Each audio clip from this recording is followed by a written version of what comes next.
A lot of Republicans say they hate Trump's one. A lot of Republicans. Did you see this? Trump just picked his new acting director of national intelligence after kicking Tulsi Gabbard to the curb, and it's Bill Pulte, a man with zero national security experience. Right now, he runs the Federal Housing Finance Agency, but I guess because he's a big-time Trump ally, naturally, he's now in charge of America's entire intelligence community while we're at war with Iran. Also, fun thing, others in the administration might actually hate him. Treasury Secretary Scott Bessent reportedly cornered him at a private dinner last year and said, quote, "I'm gonna punch you in your fucking face." This apparently because Pulte had been bad-mouthing him to Trump. Pulte's also the reason that the bank fraud case against New York AG Tish James blew up in Trump's face, but he really wanted Trump to go after her. So when the DOJ prosecutor said that there wasn't enough evidence, Pulte personally pushed Trump to fire him, in which Trump did. He installed one of his own personal attorneys, and the whole case fell apart. The charges were dismissed. 2 separate grand juries refused to bring new indictments, and Trump's a new appointee. He was forced out after just 2 months. And Pulte, he's currently being investigated by the Government Accountability Office for misuse of authority at his housing job. And while we have a Trump government, nothing's gonna come from that. That's now the guy running America's spy agencies. And reportedly, Trump's also letting him keep his house financing job while leading the intelligence community. And because he's only acting director, Trump doesn't actually need Senate confirmation, no hearings, no vetting. So a guy with zero intelligence experience who's already under federal investigation is now in charge of the CIA and NSA during an active war while moonlighting at his other government job with no Senate review. What could possibly go wrong? Who knows? Follow to stay in the loop and share to spread the word.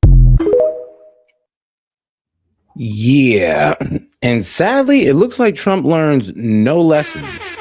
No lessons was learned from Pam Bondi's mistake when not having a prosecutor confirmed by the Senate or just not having a government official confirmed by the Senate. You end up just shooting yourself in the foot. But hey, we are live. And yo, this is S.E.T Media, guys, and I'm back with another one for you. All right, guys, we're about to jump right into the media analysis and get right into Iran war updates and recap a couple of things that went down during the week. But all right, guys, let's make sure we double tap that screen and like the video. My bad, not double tap, but smash the like button and let's jump right into it, guys. Let's go. Is saying no tangible progress is being made in the peace talks as Hezbollah rejects the Israel-Lebanon truce. But President Trump says he's hearing something very different. Watch. I will tell you, they called us and they said, how about stopping? And I think you're going to see things happen over there. That's been like a little bit of a different world, but it's interconnected with Iran. And it would be really nice if Lebanon could have some peace. And the president was referring to Hezbollah called him, but they don't want peace. Let's bring in 4-star General, Fox News senior strategic analyst and chairman of the Institute of Study of War, General Jack Keane. General, it looks like we're being the whole thing is stalled. Any of these peace talks. We're now in our 8th week. Where do you think of a ceasefire? It's supposed to be 2 weeks. Yeah. What's next? Well, first of all, let's just start with the fact that in close to 50 years, only one president has taken consequential action against Iran. Yep. And their predators. Yeah, I'm sorry. This is not a. When they sit there and try to tell you that, oh no, Trump is the only president who had the balls to take on the Iranian regime, is like, no. Sadly, he's the only person gullible enough to think that he can take out the Iranian regime within 4 to 2 weeks. That's the fact of the matter. I mean, just look at the war as it is. We have not decimated their military capabilities. They still control the Strait of Hormuz. The regime is still in power. And yeah, they're still able to get ships through the Strait of Hormuz. Like, our blockade is not working. And the problem with the Iran being in where it's at, they have escalation dominance in that region. So we can't really take things as far as, well, General Keane want us to. Their behavior in the region, and that's President Trump. Obviously, 5 weeks of epic fury and a naval blockade has devastated this regime militarily and economically. But they're down, and they're not out. Yes. And the truth is, they suggested we go into this diplomatic mode because when they and guys, all you gotta do is look at a map of Iran. Really, just look at a map of the Middle East. And you will see why this blockade is not working, because like I said, not only is Iran able to get their shadow fleets to their biggest buyers, which is Russia and China, but Iran can move through Pakistan to get to China. They can go through the Caspian Sea to get to China and Russia. So how is this blockade working when they don't need the Strait of Hormuz to get to their biggest buyers? shut down the Straits of Hormuz, they said we can work out a deal and we'll open it up in 2 weeks. Well, here we are 8 weeks later. They've never opened it up. And they keep kicking out the idea that we can make a deal. And I think we have to accept the reality that that's just not going to happen. They have one motive in mind here: stretch out negotiations as much as possible, get as close to the political situation in terms of midterm elections, and there will be less likelihood that President Trump would ever pull the trigger and go back to military operations. I believe that is their unstated strategy. Their public strategy: oh, we're going to make a deal. We're interested in making one. I think we have to accept after 8 weeks, this is really not going to happen. And even if we did make a deal, we can't throw them a financial lifeline that'll help them to recover financially, because then they'll be systematically in time reverse everything that they signed on a dotted line. Well, actually, all right, what happened with the JCPOA? Well, they didn't go outside of it. We did. We put out the JCPOA. We put back on the sanctions that Obama took off them. We put them back on.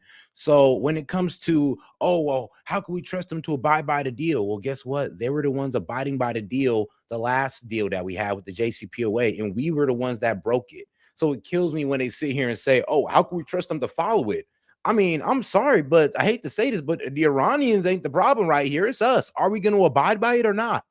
Even when it comes to negotiations, Iranians ain't the problem. It's us.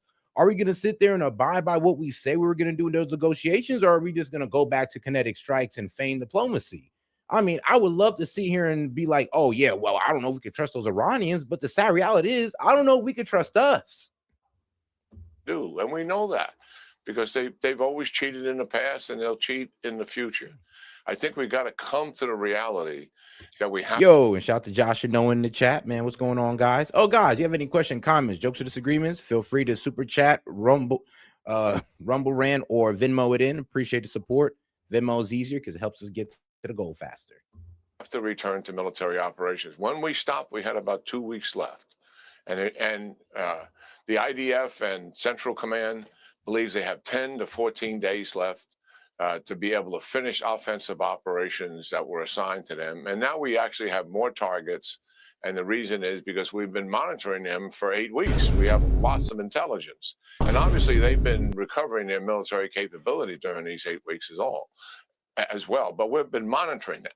So what I'm suggesting is, if we go back to military operations, and I believe that's the preferred option, I think we should return to full combat operations. There's going to be suggestions we just do a limited operation or a small operation to kind of get their attention. Now, here's the thing with this guy's plan here of just going back to, kinetic strikes, going back to military operations, is that we don't have escalation dominance in that area. If we start striking Iran and start taking out their energy infrastructure and their bridges, they're going to do the same thing to Qatar, UAE, Saudi Arabia, Israel.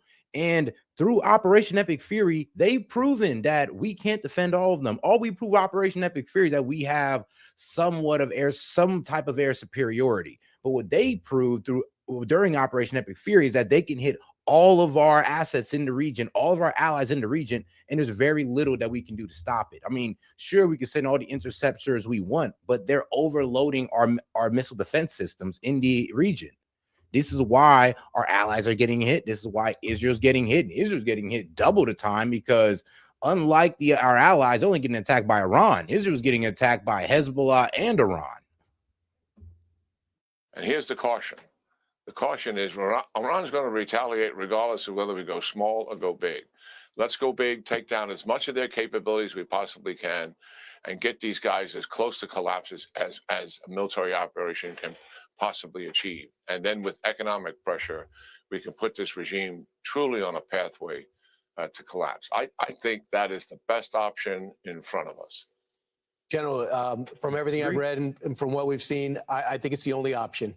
The other thing that you've been monitoring close, and I always read the Institute of Study of War every single day. It comes out 2 or 3 times a day on all the hot spots in the world. And what Ukraine is doing is the most underreported, fantastic story in the world today. And now President Zelensky, in an open letter to Vladimir Putin, proposes a face-to-face meeting for a full ceasefire. Yeah, because Vladimir Putin is no longer playing with that boy Zelensky. Like, this man Vlad is literally out here pretty much threatening this man's life, threatening this man's country, and telling him like, yo, we're about to just destroy Kiev because of what you did to that girl's dormitory. And if you don't know, yes, there was a Ukraine strike inside of Russia that pretty much blew up like 12 girls. And well, Putin has vowed to escalate his strikes. Actually, he started telling foreigners to get up out of Ukraine. If you're not from Ukraine, get up out of there because it's about to get bad. And well, he fulfilled that promise because he hit them with a whole lot of drones and missiles. So now Putin is coming to the table like, okay, look, I see we taking things too far. I see now that you could have done this the whole time. You could have escalated like this the whole time. So actually, let's sit down. Let's talk about this. I'm sorry for being so reckless, and hopefully we can come to some type of ceasefire. This is Zelensky's attitude right now because he's just seen Russia turn up the temperature on its military force.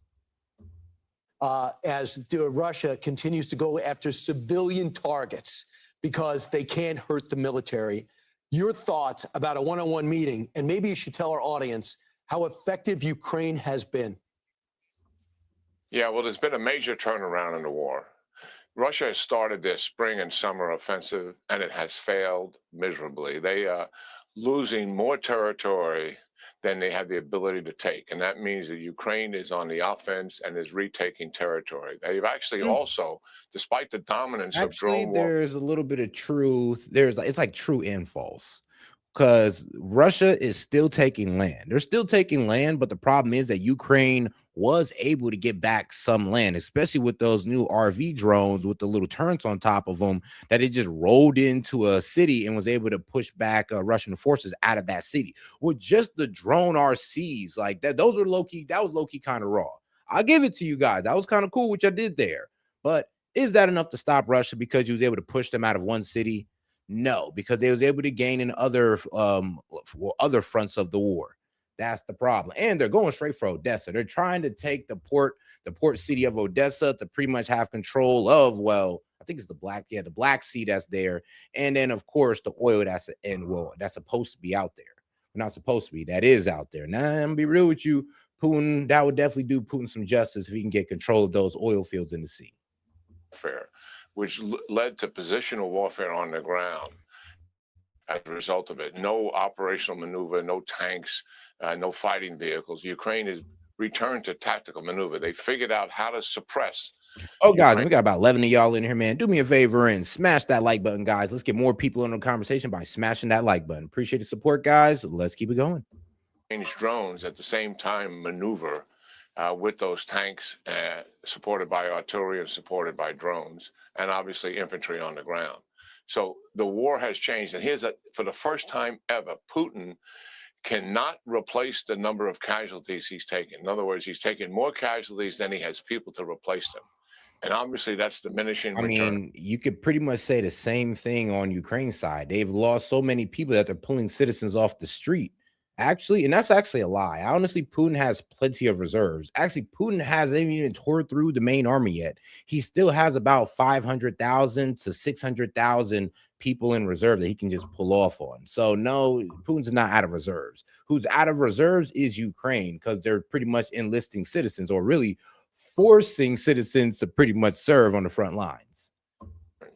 And he's in a bind. And economically, he's hurting despite all of the bluster that they have at the St. Petersburg Economic Conference just held recently, telling the world what kind of great shape they are. It's just a bunch of hooey saying they've had 10% growth and they're solid economically. Quite the opposite is taking place here. So Ukraine has a momentum in the war. It's turned around completely. So this false narrative that Russia's winning the war, let's put that aside. It never was the case, and it surely is not the case now. The advantage and momentum is on the side of Ukraine. Russia is using attacks on civilian populations to deflect and diffuse the international public's awareness of what is actually happening on the ground. And the principal thing they're using to hurt the population is ballistic missiles. Yeah. And they're doing that because they know Ukraine has a shortage of intercepts in doing that. These, particularly the PAC-3 Patriot intercepts. They fly hundreds of drones at Ukraine. Ukraine takes down 90% of them. Ballistic missiles, 15 to 20%. Guess what, bro? So do we. We also have a shortage in not drones, but Patriot missiles and missile defense and THAAD missiles as well. I mean, we're also running low, and we don't even have enough to give to Ukraine no more because we're too busy dealing with Iran, and we got to deal with the threat of Iran pretty much striking our allies and our assets in the region. So we're kind of preoccupied. Like, we can't even really afford to help Ukraine no more. Even if we would just start making these Patriot missiles right now as we speak, it would just go towards Iran. Nothing can really be spared towards Ukraine no more. Like, bro, we don't even have enough for NATO to buy to give to Ukraine no more. Only. The That's rest are cool. getting through.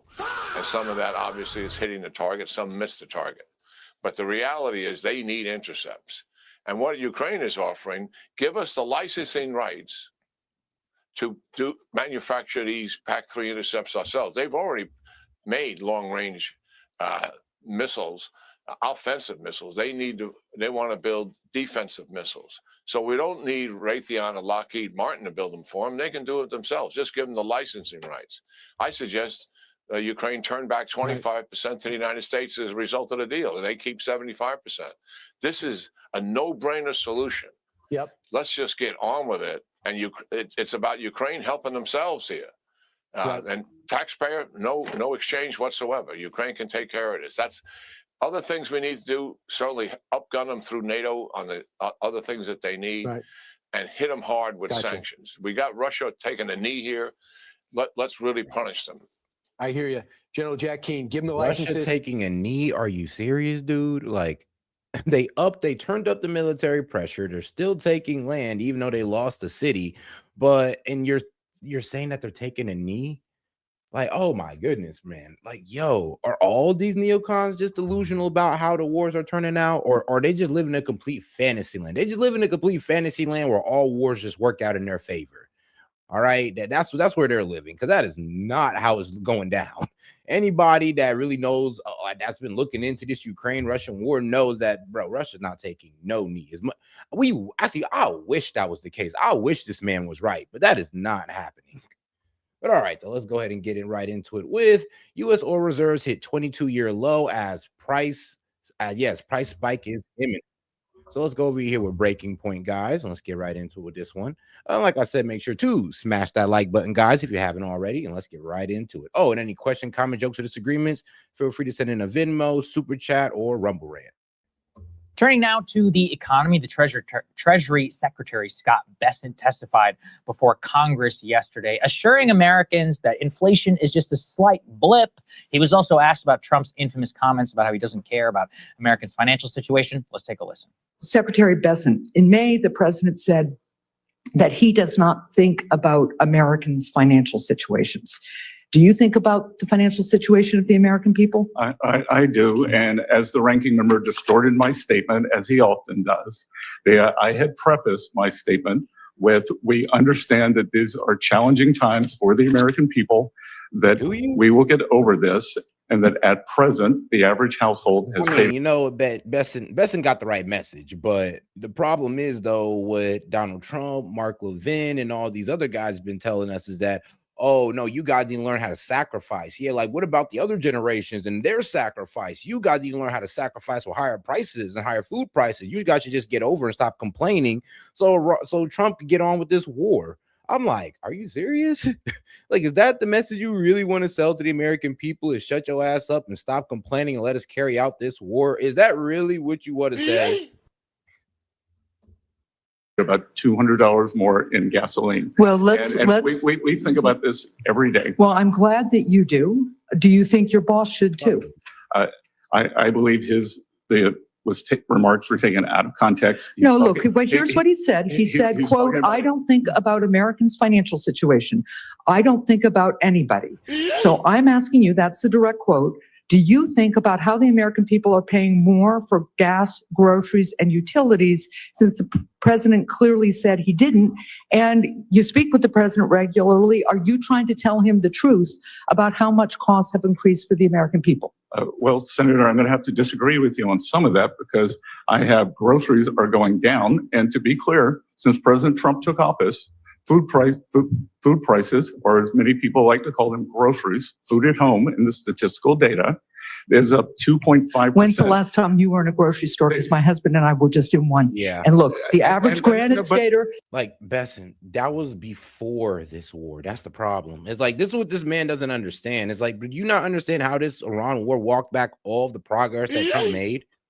Like before this war, yes, there were grocery items that were going down. They were falling precipitously, but y'all fucked that up with this war. Fertilizer prices now through the roof, and yes, it's going to transfer over to food.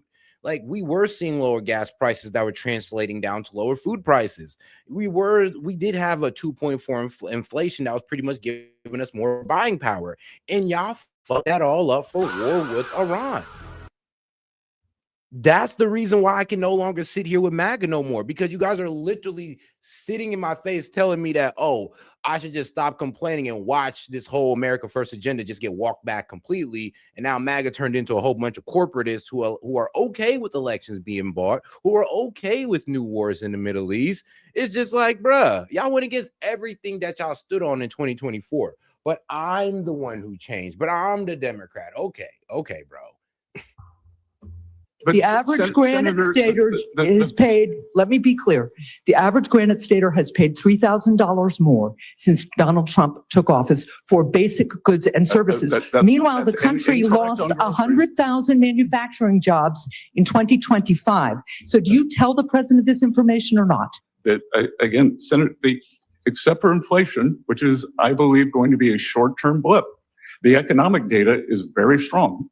Except for inflation, the data is very economic data strong. is very strong. And, I believe even true. That's Maggie Hassan, right? Granite State is New Hampshire. Yeah. So they don't even have sales tax. So those people are actually doing even better than the rest of us. But yeah, man, this is, I just don't know how they can possibly think they could get away with this talking point, except for inflation. Imagine if Biden said that. They would destroy them. Absolutely. I mean, and it's like they've recreated all of the problems of Bidenomics, except this time it's genuinely entirely their fault whenever it comes to the Iran war, and they won't acknowledge it. They're like, nope, everything is perfectly okay. Honestly, all the stuff that Biden was doing is now what MAGA's doing. Like what the Dems are doing with Biden by telling you to ignore inflation, ignore the stock market. This is the best stock market ever. Shut up, you fascists. Yeah, y'all are now doing the same thing that Biden was doing. Oh, yeah, well, shut up about the inflation. Shut up about affordability. Just look at the stock market. Shut up, you effing Democrat. It's like y'all doing the same thing, the exact same thing. This is why I say MAGA's the new left now.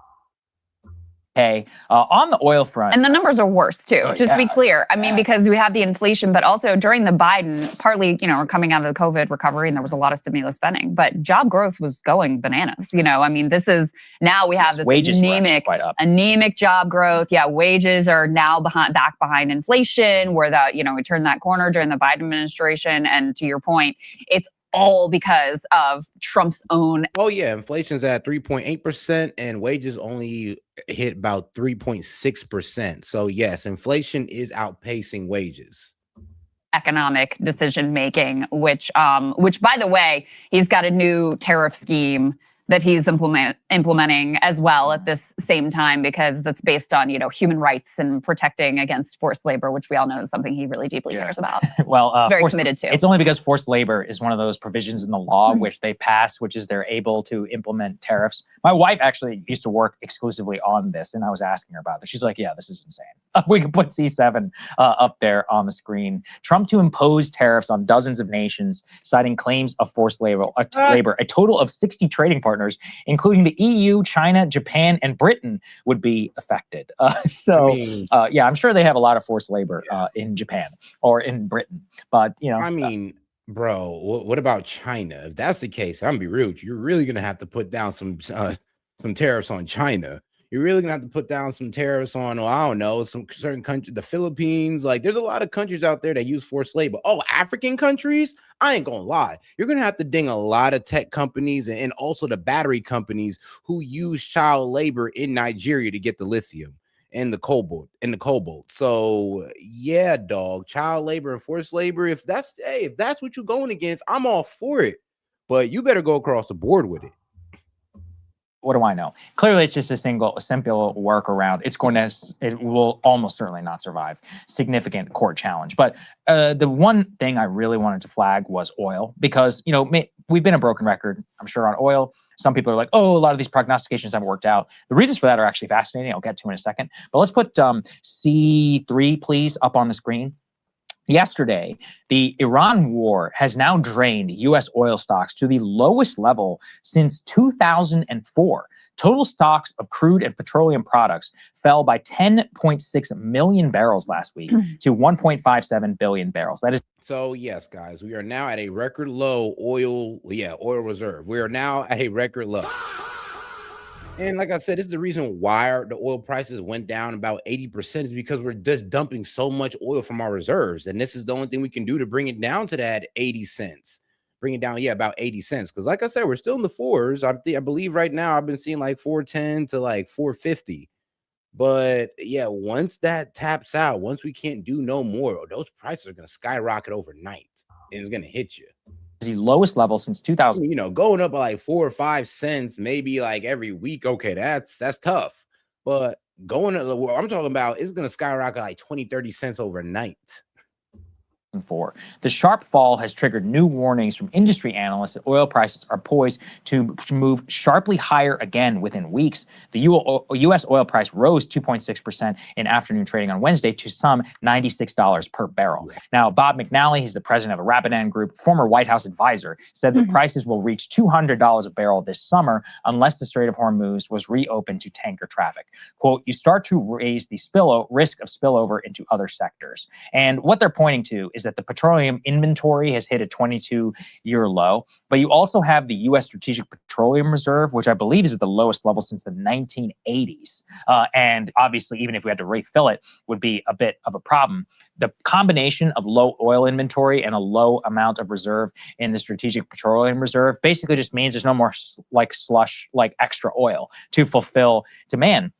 Now, the reason why this has not actually happened earlier, and this is so interesting, I've been spending a lot of time reading about it, is that China, as of this morning, has now plunged their oil imports by 40% compared to 2025. And nobody knows why. The Chinese government has not issued any explanation. And I can give you one. They're probably upping their coal production because a lot of people have this misconception that China, most of their energy comes from oil, when no, most of Chinese energy comes from coal. So the same thing that Trump was trying to push on, but he kind of abandoned because he wanted to stick with the oil execs. Yeah, I know, the clean coal initiative that just got swept under the rug all of a sudden. Well, yeah, China actually utilizes coal pretty well, and that's mainly part of their oil production. Well, not oil production, but part of their energy production. Oil, they use it, but it's not their main source of energy, like us or like other countries. Their main source of energy is, burning coal. And that's probably why hey, for all you know, they might be trying to up their clean energy or up their coal production. So I can come up with only three answers. Number one, it's a way to basically get a significant amount of soft power with Japan and South Korea and be like, listen, you guys are heavily reliant on LNG.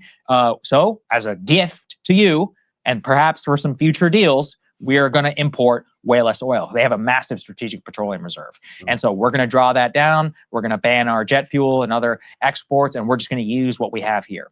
So that's one. That's bad for the U.S. Number two is that they did it at the behest of the U.S., which basically means Trump, perhaps in some sort of deal with Xi, said, look, man, you guys draw down your SPR and you buy me a lot more time in Iran so that I don't have to face a significant crisis. Because the current analysis is that if China was just importing at normal levels, that it would put the price around 130, 140. So that's a very different landscape here in the U.S., where maybe $6 a gallon. I'm crying.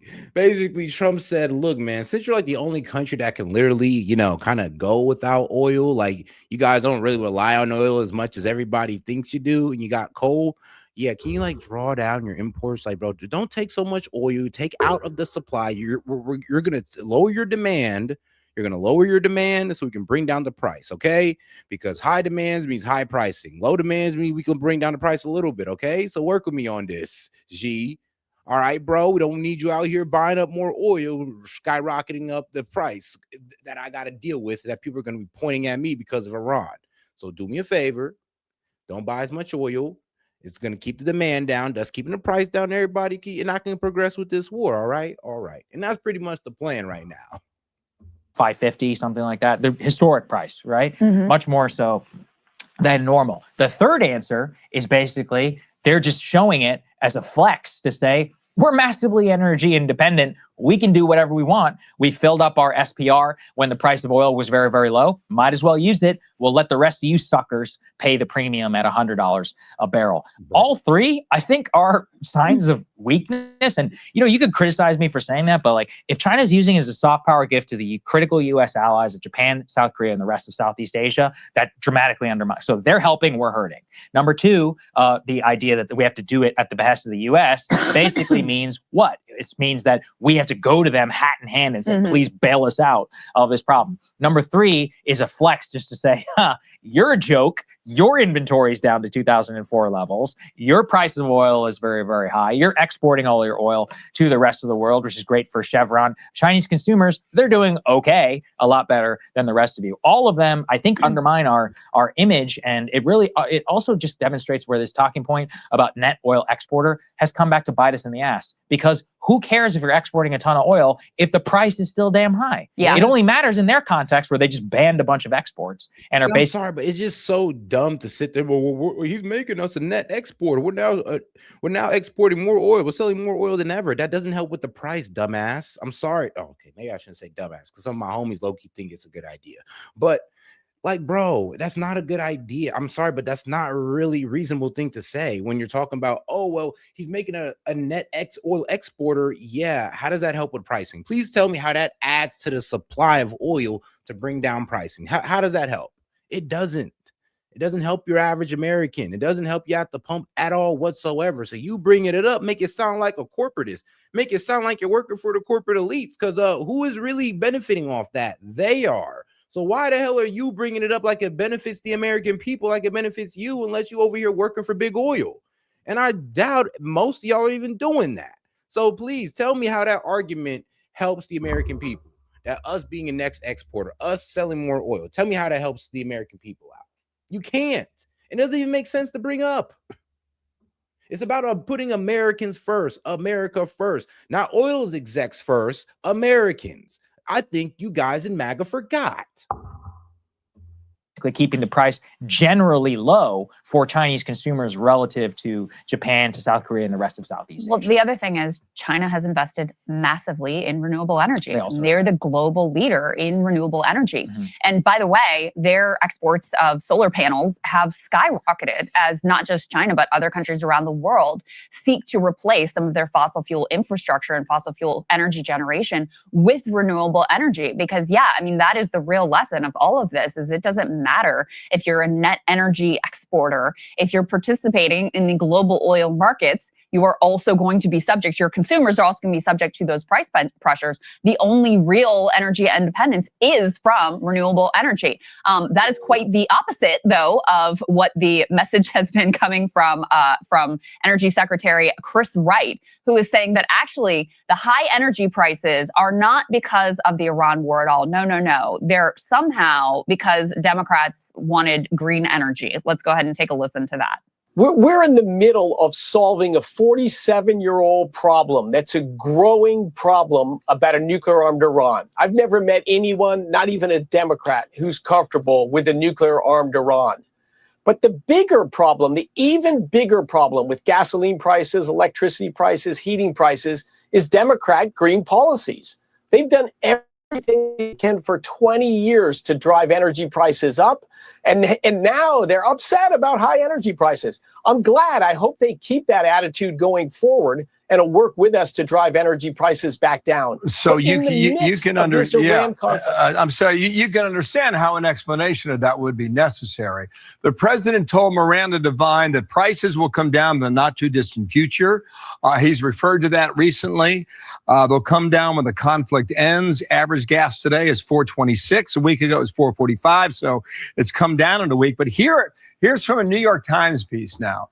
They went out and talked to Trump voters in the state of Michigan, state of Maine, and here's how they feel about high gas prices. Here we go now. Last time I filled up, I was like, oh, this hurts. It's affecting me in a lot of ways. It's been rough for the last couple of months.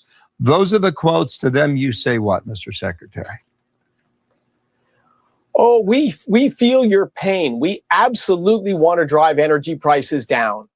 We feel their pain. I mean, this is just the polar opposite of reality. In fact, if there had been more investment in renewables, then you had more Americans driving EVs. And you had I'm sure they do. They just care about war to run more. That's the problem. It's like they don't really care about the American people. They don't care about affordability. Well, they probably do, but I'm be real with you. It's not at the top of their list like Iran is. That's the problem. It's not at the top of the list. You, as an American citizen, is not at the top of the list of the American politicians. Nope, nope. At the top of their mind is war and, of course, corporate cronyism. But let's get right back into it with another video, guys, and let's make sure we are liking the video by smashing that like button, guys. Appreciate the support. All right, here, let's go ahead and get into the CNN panel reacts to House limiting Trump's war powers. Well, let's get into that, because I did hear about that, but let's get further detail. A Republican revolt in the House of Representatives with a small handful crossing party lines to vote to... Oh, guys, if you haven't already, make sure to like the video, guys. Make sure to smash that like button. Either you are on Rumble or YouTube. Appreciate the support, guys. But like I said, smash that like button. Restrict the president's war powers on Iran. So what might this small group of Republicans be seeing? Where is public opinion in general? With us now, CNN chief data analyst Harry Eden, trying to build up anticipation there. What are the numbers showing right now, Harry? The most unpopular war at the start of a war that I could ever find, ever, has become even more unpopular. That's what those Republicans in the House are seeing. Just take a look here. Net approval rating of the Iran war. At the start, it was underwater, -9 points. Now it's down there with the Strait of Hormuz. Look at this. -23 points. This is a war that has become more unpopular, even as President Trump and his administration has tried to sell it. And among independents, it's gone from 23 points underwater to, get this, 40 points underwater with independents. So those Republicans who, in fact, did not vote with the renegade Republicans, they are helping to put that Republican majority, which was already at great risk in the House, in even more risk. It's in the wrong trajectory right now. No, this is the wrong place. You want to be going up, not down. How do people feel about the congressional approval? Yeah, okay. How do people feel about the idea that military force needs congressional approval? Okay, this is pretty simple. Against presidents using military force without Congress's approval. Look at this. 63% overall are against the idea that, in fact, the president could just go willy-nilly without congressional approval. How about independents? 72%. 72%, more than 2 in 3 independents are against the idea that the president can, in fact, use military force without congressional approval. So the American people, independents, very much with that House vote yesterday with the ideas, hey, the president actually has to come to Congress to use military force, and independents especially so, Johnny B. We're talking 72% there. And then, of course, my little footnote down here about how independents feel about the war in general, going from -23 points to -40 points. Independents, of course, have been such an important part of the president's decaying political coalition. They were pretty much even in the 2024 election, and they have shifted massively against them, and especially on this war. That's a pretty esoteric notion, though, congressional approval, because presidents do use military force without congressional approval, whether or not people approve of it. And this has been going on for decades and decades. Another esoteric notion is this, which should probably be changed. I think it should be more, and maybe we should start leaving it to Congress solely. But here's the problem, though. There is even a problem with my idea right there, or what I want right there, is because if things pop off, Congress might be too slow to act. So we do need the president to have some type of, I would say, like quickness with this. Like, he should be able to get into a war if, the enemy's attacking us. Or if, I don't know, let's say China start closing the Strait of Hormuz or the Strait of Malacca. Yeah, I'm gonna be real with you. We're gonna have to get active over that. But doing wars of choice, wars on intelligence that, isn't verified, that's, our intelligence, that Israeli intelligence is arguing over, that should be taken to Congress, and you need to convince those guys. The only time the president should be able to jump into war is when it's for sure an imminent threat, or sadly, we've been attacked, or we've been aggressed upon, through our through the global economy. Like I said, if China or Russia start closing down straits, then I'd be look, they're not aggressing towards us. They haven't attacked us, but they're trying to hurt our economy. I'm okay with us attacking over that, or them attacking us on land, of course. But us trying to create a reason of what nuclear capabilities or ballistic missiles that aren't an imminent threat to us. So we're just going in over that when it's debatable in the intelligence community. Yeah, that's something we got to bring to Congress.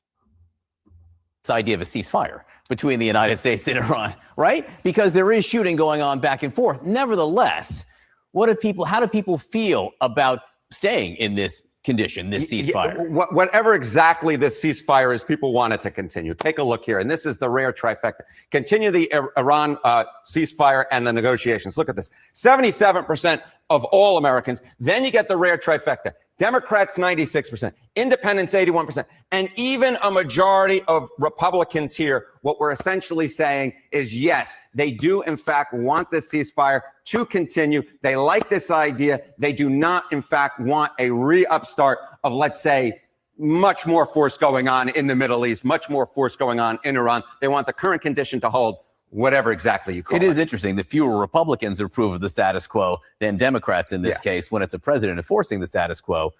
Nevertheless, very interesting. Harriet, and thank you very much. Thank you, Johnny. People are tired of this. They're tired of $5 a gallon gas and $6 a gallon diesel. And fertilizer we can't afford. I think it sends a good message that the people's house, which represents the people, is tired of this war. All right. Shout out Massey, because he let out a tweet and he pretty much just said, look, if you guys want to get Israel to calm the F down in Lebanon, and so we can get to this ceasefire with Iran, all you got to do is just stop funding foreign aid to Israel for a month. So shout out to Thomas Massey. This is what he says. Just stop sending foreign aid to Israel for a month, and they'll stop bombing their neighbors. Instant peace. The Strait of Hormuz can be open, and gas prices drop $2 a gallon. Israel has been and continues to be the biggest welfare recipient from American taxpayers. And that's come from Thomas Massey. Defectors crossing party lines to limit President Trump's war powers. Will anything come of this in the long term? Good morning, everybody. I'm Audie Cornish, and here's where we start, because this is a rare Republican rebuke on the Hill. You've got 4 Republicans siding with Democrats on that resolution that directs Trump to remove U.S. armed forces from hostilities with Iran. Before the vote, House Speaker Mike Johnson had this warning to members of his party looking to flip. I'm actually happy, like a guy from Ohio speaking out, because, it's ridiculous. Yeah, like over $4, damn near $5 gas in Ohio. Yeah, shit's bad when gas is that high in Ohio. So I'm glad a Republican is speaking up like, yeah, this ain't it. This ain't it, guys. I think it is a very dangerous prospect to take away from the administration and the commander-in-chief right now the ability to negotiate. That's what this does. It weakens us. But for the Republican, not really. Like I said, if it's like a threat that I laid out where they're trying to close or they're trying to hurt us, economically, through closing down straits and all this good stuff, or they're attacking us on land, then I'm all about the president just jumping into a conflict. But if it's on something that's debatable, like, nuclear capabilities and missile defense systems and all this good stuff, that's something we got to bring to Congress. Because I'm gonna be real with you, there was no necessity, there was no imminent threat to get into war with Iran. That's why I'm upset, and that's why the War Powers Act is a BS argument in this situation, because there was a debate going on with it. So there was a debate between Israeli intelligence and the neocons versus the U.S. intelligence and the anti-war guys. And these guys were pretty much going at it, going like, Iran's not an imminent threat. And Mossad says they're 2 weeks away. Our intelligence is saying that, bro, we already did the assessment. They're nowhere near a nuke. What are you talking about? And Trump chose his side. But the main problem here about that is that it's always going to be a pointing fact that, we literally got dragged into this war on bad information. And for some reason, this wasn't debated among Congress. Like I said, this should have went to our officials, and they should have went ahead and hashed this out on, is Iran an imminent threat? And I'd have been more accepting of it if it just wasn't between Trump and his cabinet. Who ended up voting yes, they say several factors weighed into their decision. We have to follow the law. There's a law in the books. The War Powers Act of 73 says 48-hour notification and 60-day concurrence of Congress. We're past the 60 days. So you have 2 choices. You either follow the law or you change the law. People are frustrated, certainly, but that's not the only consideration in this. I fill up my gas tank, too. I have 4 kids. I share the the interest in making sure that Iran does not develop a nuclear weapon, but we have to do this in a way that is done through the use of force authorization that Congress has the exclusive authority over. Congress alone declares war. Joining me now in the group chat, Eleanor Mueller, White House economics reporter from Semaphore, former Trump White House communications director Mike Dubke, and Megan Hayes, former Biden White House director of message planning. Okay, so when it comes to a story like this, it's not the usual suspects, your Thomas Massie of Kentucky, that we are looking at. Yeah. It's the other folks. Brian Fitzpatrick, Pennsylvania, Tom Barrett, Michigan, Warren Davidson, Ohio, all pretty important states in general in elections. Can you talk about what's going on, why these particular people might be the ones to make this shift? I think it tells us a lot about how much pressure these Republican congressmen are under to show voters that they're doing something on affordability. You know, we should be clear, they were just at home. Exactly. So they were just there last hearing week. it from constituents. Fitzpatrick has been someone that leaders have had their eye on for a long time as somebody who might vote against this war. And I would argue that him and Barrett specifically, right, are under a ton of pressure to, again, show their districts that they are doing something to bring energy costs down. And so in addition to these concerns over constitutionality that I think Davidson and Massey share. And here's the thing, the guy in Ohio, he's really in danger because thing is, like I said, Ohio, we're kind of like a swing state. And even though we do mainly lean right, don't get it effed up. You can the Republicans can F up enough and lose a Senate seat. And I think the guy from Ohio knows that damn well, especially when seeing oil prices go up like the way they are. And the Dems could just run on that and be like, look, Republican president, look at all these Republican senators supporting it. Do you want a Republican senator supporting war in Ohio while gas prices go up? Do you want that? And I mean, trust me, it's a good selling point for the Democrats. Barrett and Fitzpatrick are really feeling the heat, and this vote was a sign of that. So then you've got this New York Times reporting that even if oil prices peak soon, the global economy is going to slow down, meaning the damage has been done. And Secretary Bessent was on the Hill yesterday, and he, of course, was asked about the economy for the same reasons that this war vote saw the erosion of some support, because people are worried. And here is what Bessent had to say on the Hill. Could you just explain to me and to farmers in Minnesota how those increased prices driven by the war in Iran are worth the pain that they are feeling right now? Senator, do you believe that Iran can have a nuclear weapon? As a former farmer, I will tell you that, and maybe you know that. That's the problem, though. Iran was never going towards a nuclear weapon. Our intelligence community already assessed that. So like I said, when they bring up that, well, do you want Iran to have a nuclear weapon? Well, they were never going to have one in the first place. And I mean, if that's your main argument, then why'd you get out of the JCPOA, something that was done through peaceful means, to get into something that's now cost American lives, taxpayer dollars, and of course is causing further unaffordability on the American people. So if this was about, like I said, Iran not having a nuke, then I'm gonna be real with you, you're kind of making Obama look like the better politician here. You're making Obama look like the better president because he was able to get all that handled without none of this. Like I said, without $29 to $50 billion being spent on this war, without 13 American lives lost, without oil prices skyrocketing, all that. And he was able to get Iran's nuke. He was able to get Iran's enriched uranium and get them to enrich to only enrich at 3.6%. I'm sorry, but when you compare the two, apparently Trump did way better with Iran than Trump did. 75% of the fertilizer had already been purchased this year. That is not what my farmers in Minnesota are telling me, sir. They are telling me that they cannot afford their fertilizer, and they know the reason why. They know the reason. There is no doubt that that farmers have been struggling, but much of that there was a record crop last year, Senator. And what do record crops lead to? What my farmers are lower telling prices. me. Okay, so our messaging folks, what do you think of that back and forth? Both sides of it, frankly. I mean, I think that there's a complete disconnect from how people are feeling. And I think if you're not going to show empathy from people, that's really what gets you here. It's not necessarily the policy. It's when people don't say to you, I understand where you're coming from. We are doing this for this reason. But his reply was pretty straightforward. But I just don't think farmers have already bought fertilizer. There's no empathy or humanity for people who are actually these people are multi-billionaires. They are taking people for a ride. They're getting money from taxpayers. Here's the thing. I'm not going to go as far as her and say they have no empathy, no nothing. But it's really hard to hear that from people who are multimillionaires, multi-billionaires, who low-key probably haven't ever been to the grocery store. And if they do, they ain't looking at the price. They good. So it is really it's really hard to hear from people who are multi-billionaires telling us to look at the stock market that they're heavily invested in, that they made gains in, but your average American most likely haven't, unless you got your IRA or your 401k. But most Americans, yeah, they're not benefiting from the Dow hitting 50,000. Most of us are not. Like, and then here's the thing, like I said, when you're sitting there telling Americans just to suck it up, it ain't that bad. I mean, we're talking about senators who make six figures plus telling your average American to suck it the fuck up. Like, are you serious?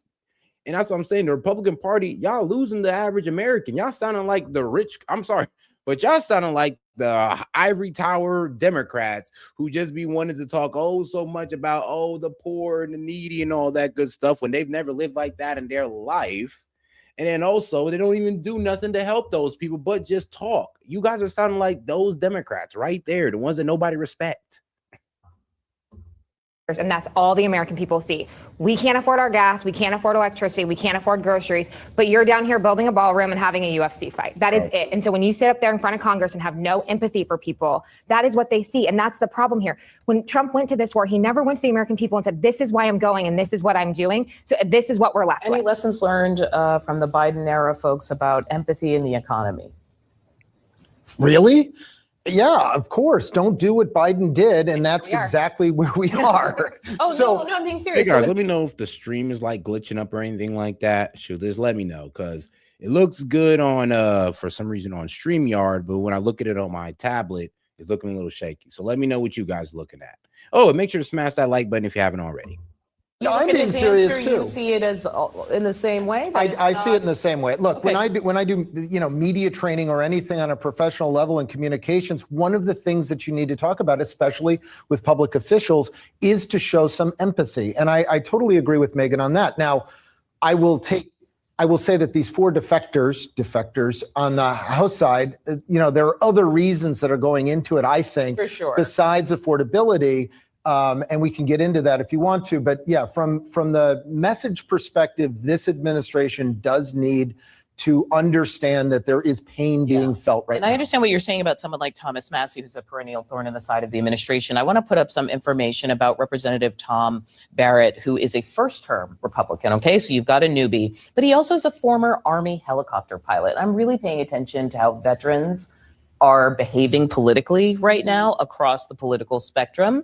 And he's facing re-election. And one other person I want to show you, Representative Brian Fitzpatrick. They're facing re-election. It's just not, and they don't want to give their Democratic opponent any ground. Like, I'm sorry, but it's going to be real good ground to give the Democrats. If he was over here supporting a war that's rising, pretty much coming out to rising energy costs is on the American people. Like, he doesn't want to have to be caught in that position. So he's making a pretty smart move by being against the war. And the thing is, he might actually be for it, but due to re-election, he got to change his tone a little bit. Pennsylvania represents the Philadelphia suburbs, which I'm sure we'll hear about ad nauseum come election time. But more importantly, former FBI agent has broken away from the administration before. There is a world of veteran law enforcement, like people who kind of speak the lingo and understand the conversation about conflict, and they are not afraid to have a different point of view. 100%. I mean, they are bringing a perspective to this that not everyone on the Hill is. I think, congressional Republicans are constantly talking to constituents who are veterans, but it's one thing to be having those conversations and another thing to be coming at it, having done this work yourself. But all right, now let's go ahead and get into this guy, John Bolton. Apparently, John Bolton reaches a plea deal over mishandling information. Caitlin Plant, she is in. President Trump's former national security advisor is expected to plead guilty over handling of classified documents. Sources tell CNN John Bolton has now reached a plea deal. Let's bring in our Caitlin Plant. She is in Washington. It's always breaking news. It tends to be around Donald Trump, or at least those who've worked for him. Caitlin, fill us in. What's going on? Well, this is out of the U.S. Attorney's Office in Maryland and the court in Maryland. John Bolton, the former national security advisor in the first Trump White House, he is set to plead guilty, and it is going to be an admission of one count of the illegal mishandling or retention of national security information, meaning classified information that he would have gotten while he was serving in that first Trump White House. Now, this is a significant guilty plea because it is a plea of somebody that Donald Trump has wanted to see successfully prosecuted. Now, this case is a little bit different than some of the other cases in that it had been investigated beginning in the Biden years of the Biden presidency by the Justice Department. They built a significant amount of evidence. There was a search by the FBI of John Bolton's home last August where they were finding documents and electronics marked secret, confidential, classified. Ultimately, Bolton had been charged in court with 18 counts. He was set to go to trial at some point, but the Justice Department has reached a plea deal with he and his attorneys. What we are expecting to happen next is that John Bolton... I'm sorry, but like Bolton was obviously guilty. The problem is, though, everybody thought he was going to get his case thrown out like James Comey and Letitia James, but actually, no, they actually handled John Bolton's case correctly. So I don't see shout out. Trust me, I don't like John Bolton at all. Bro, trust me, I wish the man would go to jail, but hey, apparently he's going to plead guilty. He's going to pay like $2 million in fines, and that's pretty much it. Like I'm pretty sure they're probably going to, shelve some time. I think he was supposed to spend like 2 months in jail, but instead he's just gonna pay $2 million and walk off into the sunset. And John Bolton, he got money, he got it, he'll be all right. Is set for a hearing in the federal court in Maryland at the end of June, where he would theoretically tell the judge he was going to be pleading guilty to one count of retention of mishandling classified documents, retention or mishandling of classified documents, and then there would likely be a sentence. Now, that's an interesting part of this as well. We're waiting to... Yeah, they're saying that he may go to jail, but what I've been hearing is that they're just going to make him pay a $2 million fine right here, and then probably just shelf the time. Just put the time on the shelf. If you do it again, then you're going to do this much time. Probably might give him that deal. See what the Justice Department would want. This is someone that Donald Trump has hated so much that he fired him. He tried to block the publication of his memoir when he was writing about his time serving in the first Trump White House.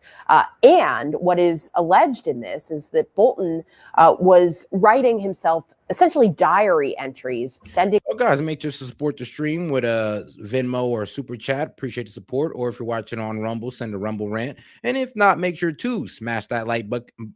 Sorry, guys. Smash that like button and like the video. Them to himself and then having them printed it out for his own files, potentially as he worked on his book. That's what was found in his home, notes that would have contained classified information. But the Justice Department could ask for prison time for the former national... What's so hilarious about... I remember when John Bolton was going off over Trump about the classified documents, and then for him to pretty much get caught up and then have to plead guilty, bro. Man, karma is hilarious, man. Karma cooks slow. It takes a long time to get to you, but it gets to you. Security advisor. That always doesn't happen in cases like these where it's one count of mishandling classified information. There's also a request, or at least we believe part of the agreement, where John Bolton is agreeing to pay a fine of more than $2 million. Yeah. Now, we're still waiting to see the exact court documents and what they say about that agreement. We would also be waiting to see what the judge decides as far as sentencing and penalties go for John Bolton. But that would be a lot of money for someone to pay in a national security documents case like this. Still a very significant guilty plea secured by the Justice Department and expected to be announced at some point very soon, with John Bolton headed to plead guilty at the end of June. Becky? I mean, be fascinating. Look, man, John Bolton going to be just fine. John Bolton has an estimated net worth ranging from $6 million to $10 million. So it's going to suck, but $2 million is a lot for the man. It is a lot. I'm not going to lie. He is going to pretty much go down probably like 20 to 30% on his net worth. His wealth primarily comes from his extensive career in government.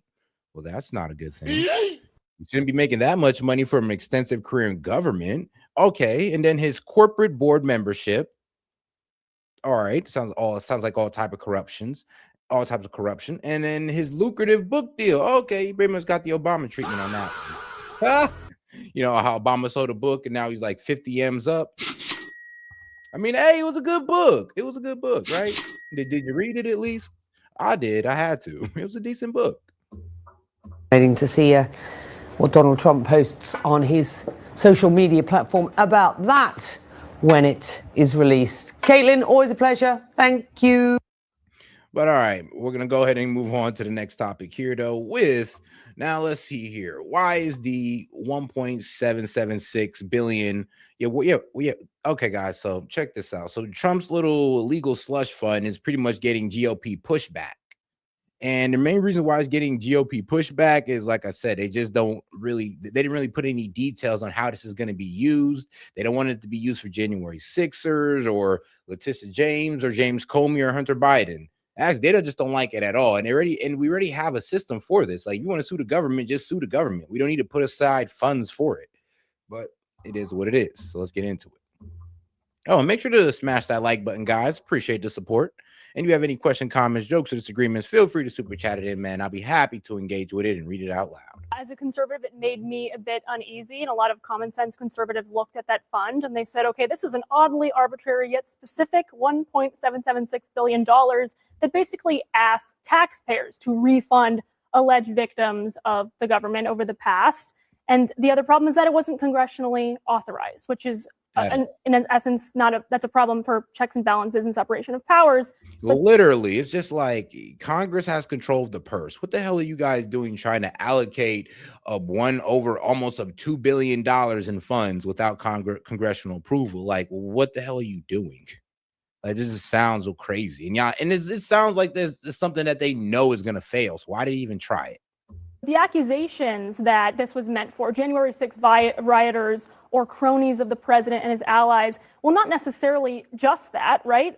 I'm not going to sit here and say that there were no victims of the Biden administration, because there were, whether it was parents who were branded as domestic terrorists by the FBI, probed, prosecuted potentially for protesting radical curricula in the classroom, or traditionalist Catholics who were targeted by the FBI for simply having orthodox views on their religion, those who are praying silently. There's a lot of potential victims who could ask for recourse from the federal government. And there's something called a judgment fund, which is what this was derived from. And that goes back to early founding America. So I agree that the price tag is exorbitant. And the fact that it sunsets in 2028 is suspicious, right? Because it's right as Trump is on the way out, which doesn't pass the smell test. But there are victims of the last administration who, they deserve recourse. They deserve potentially some sort of, appeal. And maybe that's not reparations. Can I address that? Look, I agree, but they can just sue the government the regular way.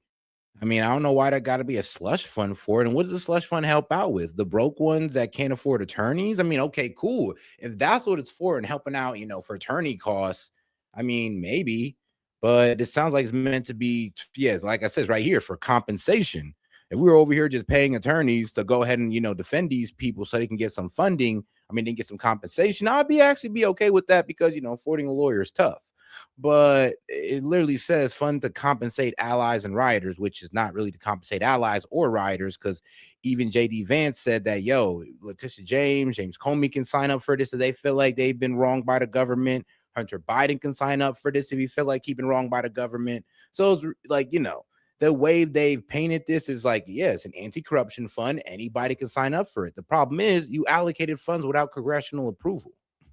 I feel like the sidestep into the Biden administration, it's not a functional equivalent. This is where Americans, this is so easy for you not to do that. I'm not to pick on you, but these people beat up people, killed people, and beat up cops. What this is loyalty. What's so crazy? Dems, y'all kind of lost the argument on that, and hear me out on this one. Because remember, he said they beat up cops. Well, wasn't y'all doing that to ICE officers? Didn't y'all bite off an ICE officer's finger? Like, y'all attack cops. And they're basically federal agents, so they are law enforcement, by the way. So, and y'all attack them, y'all get belligerent towards them. You think it's okay to harass their families. So y'all kind of lost the argument when it came to this whole the Capitol Police and January 6ers mistreating police. I mean, look how you guys treat ICE. Look how vicious you are towards ICE. Like, they're law enforcement too. Did you forget that part? So y'all kind of lost this whole argument against, oh, you MAGA doesn't care about law enforcement. That look at the January 6th. Well, neither does Dems. Look at the ICE protests. Look what you guys done. But okay, though. Okay. I mean, you guys are the cool ones, though, apparently. Asset class. What this is the founding fathers were concerned that the king would sort of just, go run amok and use anything he could in order to control. What you have here, this isn't derived from the judgment fund because it's a political narrative fund. And it's weaponization, and where does it end? So then it's like, oh, I'm a victim of media misinformation. I want some money, okay? Bruh. It's also incentivizes people to commit crimes. So, I mean, I can appreciate your point of view, but like, we don't always have to try to find. I don't know about that. Incentivize people to commit crimes. Oh, okay. So commit political crimes and just trust that Trump is going to create some legal slush fund for you to get you up out of that jam. That's a reach, but I see how he got to that. Find the functional equivalent, and this is pretty black and white. Where we are now with criminals they used to leave our judicial system and get back on the street with probation. Now they leave with a 401k. Or your party just gives them back into the community because they have cashless bail, letting criminals go back and forth, terrorize communities. The conservatives do as well. In this city. It's the system, but that's a broader system that we can fix. This is just doling out money. Not your party. This fund doesn't even have someone to monitor it. To go to your overall point, you call it clever. I don't think it's clever. I think it's redressing a problem that was unprecedented. You have a situation. The part that I said was clever was Trump suing his own government and having his own appointed Justice Department determining whether or not to actually oppose a lawsuit against the IRS or just drop the case so that he can get we had the $1.8 billion. former Department of Justice under President Biden go after the leading candidate for president on the opposite side, who then happened to. No, ICE invading communities? Come on, Chad. You mean carrying out immigration enforcement? Because, I mean, bro, I'm sorry, but if every time a law enforcement goes to handle their job is called invading a community, then can they really even do their job without getting any complaints? No, they're doing their job. You can't say invading communities. Yes, they can go into schools because sadly, our system has gotten so corrupt to where we have undocumented immigrants in our school system. And I know what you're saying. Well, damn, said they can't go to school. No, I ain't saying that, but they need to go to school in their own damn country. And they can't be here undocumented. So they got to go into schools because of how bad it's gotten. And I don't like the image of it either, bro. Trust me. I'm with you on that. I don't like how it looks, but this is turning into such a fucking shit show. It has to be like this.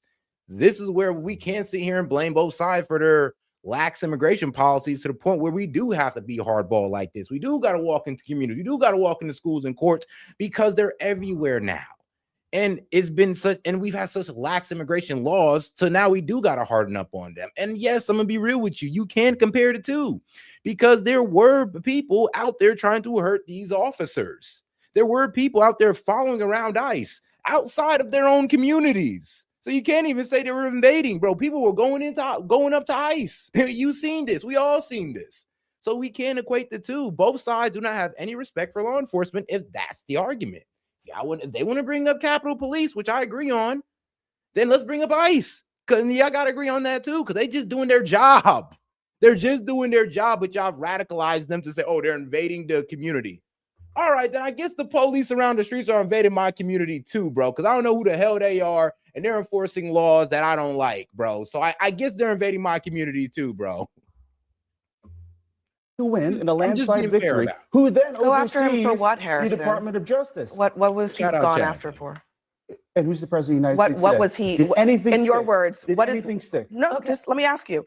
What was President Trump prosecuted You for? spent show after show Why with won't the you answer narrative. the question? We all know what the charges were, but we all know. Why won't you just won't say it? It was What was BS. It was weaponization to the 10th No, degree. but you It can't was just call it absolutely weaponization. insane. You won't even say what it was. We all know was he what the prosecuted charges for? were. We all know what the BS charges were. It was So political Harrison, retribution. It was no, political seriously. prosecution. First of all, the likes of which that the hold on American a people second. said absolutely not. What not was in America. what was former President Abby, Trump I'm not at the gonna do time this with you. We all investigated know- for? We all know what the FBI did to his home. We all know. I think it's very telling. We all know what the Department of Justice It's very, did, hold on. and the American people Hold on a said second. Hold on a absolutely second, not. Tara. It's very telling that you won't even name the thing because it's important what the actual substance of it is. It's important You to know can't that he's just the president of the claim- United States, and there was you no can't just charges that claim ever that stood. just This is why he's there because today. the investigation existed, that it is by definition political targeting. There was a reason he was investigated. It didn't, and you know what? It really didn't have to be that way. He was given on the documents cases. He was given many opportunities. Which was thrown out. He was given many Which was thrown opportunities out. to rectify that before it got to that stage. And on January, and Harrison, just a second, on January 6th, on January 6th, it was actually the Republican Party who said, hold on a second. Can you let me finish? Can you let me finish my thought? It's not. On January 6th, it was the Republican Party who said that a criminal case against Trump was the way to hold him accountable. You know who said that? Mitch McConnell on the Senate floor. So now Trump goes and pardons a bunch of people who were responsible for violence on January 6th. Those people now, You know what I respect though? I respect the fact that it went from insurrectionists to rioters. I respect that. At least the Dems is giving us that. I gotta respect the Dems on that one. They're low-key pretty much saying that, you know what? We ain't gonna say insurrectionists. We're just gonna say rioters now. You know what? I respect you guys watering it down to that because let's be real, it wasn't no damn insurrection.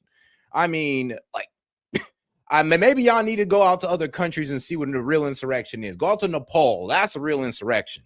But no, what they were doing was rioting that got, protesting that turned into rioting that got completely out of hand. But shout out to my man, Chad. He says, yeah, okay, well, set aside my viewpoint on ICE carrying out their actions. Securing our capital is the most important job of the executive branch. True. If someone attacks a cop, they should be punished. No, I agree with you on that one. No, hey, we were always going to be in agreement with that one. Because like I said, there were people in January 6th who literally did assault cops, and I don't think those guys should have got out. But there were some of them that just got caught up within a group. Like I said, a guy got pushed into a cop and called an assault charge. So those guys like him, let them off. Guys who are actually trying to hurt cops, yeah, keep them there. Keep them there. But like I said, it got to be the same both ways, though, across the board. Like, we got to start having respect for law enforcement and stop picking and choosing when we want to listen to law enforcement. It's like, come on now. And I'm talking to the left and the right on this one. now are eligible for this fund. Many of them say they want tens of millions of dollars from the federal government in exchange for their prosecution, their trial by jury, their conviction, all of that. They want tens of millions of dollars from taxpayers. And even Republicans say this stinks to the high heavens. I actually kind of respect some Republicans, and I heard it a little bit in your voice for saying a little bit of that, sticking to what they consider to be those fiscal conservative roots. But I mean, it all stinks of what America knows about President Trump, which is that he has been the most corrupt president that America has ever had. You can look like that and look to your side. The data say so. What data point? Yes, polling data. I'm a pollster. We poll on these polling things. data, subjective polling data. No, that's not. Give him specifics of data points that you raised. He's the one that mentioned the data. How about that? 54% of America think that President Trump is corrupt, and that is from a survey of national survey of adults. On the Biden family?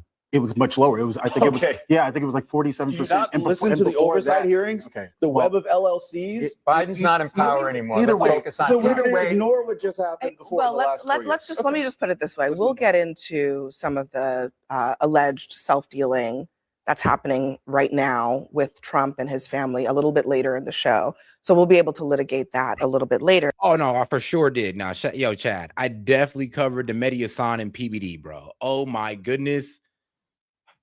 Now, bro, you know I'm on the right. You know I am. I'm center leaning right, and even I got to admit, bro, Mehdi Hasan handed PBD his ass. Like, I be forgetting how good of a debater Mehdi Hasan is almost every time I listen to an interview from him, or I listen to him debate people or interview people. It's like, bro be having his points, bro, down packed. Bro be having the polls in his head ready to go off at a moment's notice. I'm just like, bro, in PBD, he just wasn't ready. He just wasn't ready, especially when it came down to the Iran war and, you know, when it came to him and his rhetoric on Muslims, bro dismantled all of his arguments. I got to give it to Mehdi Hasan on that one.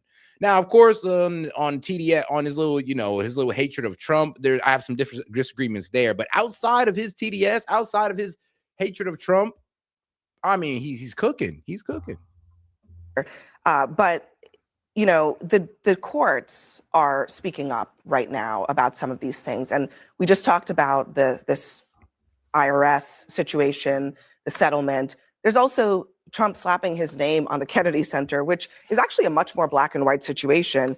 The judge said the statute makes it crystal clear that the center is named for President Kennedy. All right, guys. So let's go ahead and move past this. I really just wanted to cover the weaponization fund. And let's go to the dumbest man in right-wing media, guys. The dumbest man in right-wing media. And you want to know who it is? It's Dave Rubin. I know, right? Dave Rubin done pretty much went on Jubilee and then fucking embarrassed himself. Like, literally embarrassed himself. Like, the man literally got cooked by almost every person who sat in that goddamn chair. But goddamn it. And so Dave Rubin pretty much embarrassed the entire right-wing media, embarrassed the entire Israel lobby, embarrassed the entirety of MAGA and the pro-Israel guys. So I'm actually kind of happy about the shit show there, but I'm gonna be honest with you. Like when you really look at his arguments, you're just like, yeah, you see why. And here's the thing, bro. What kills me about it is that a lot of people bring those Dave Rubin arguments to me, and I just sit there like, are you serious, bro? Are you serious? So because you heard somebody in a popular podcast make this argument, you think it's a good argument? Like, really? That's how a lot of people think sometimes. Because they heard it on a podcast, they think it's a good argument. I'm just like, I don't know about that, bro. You might want to really look into that.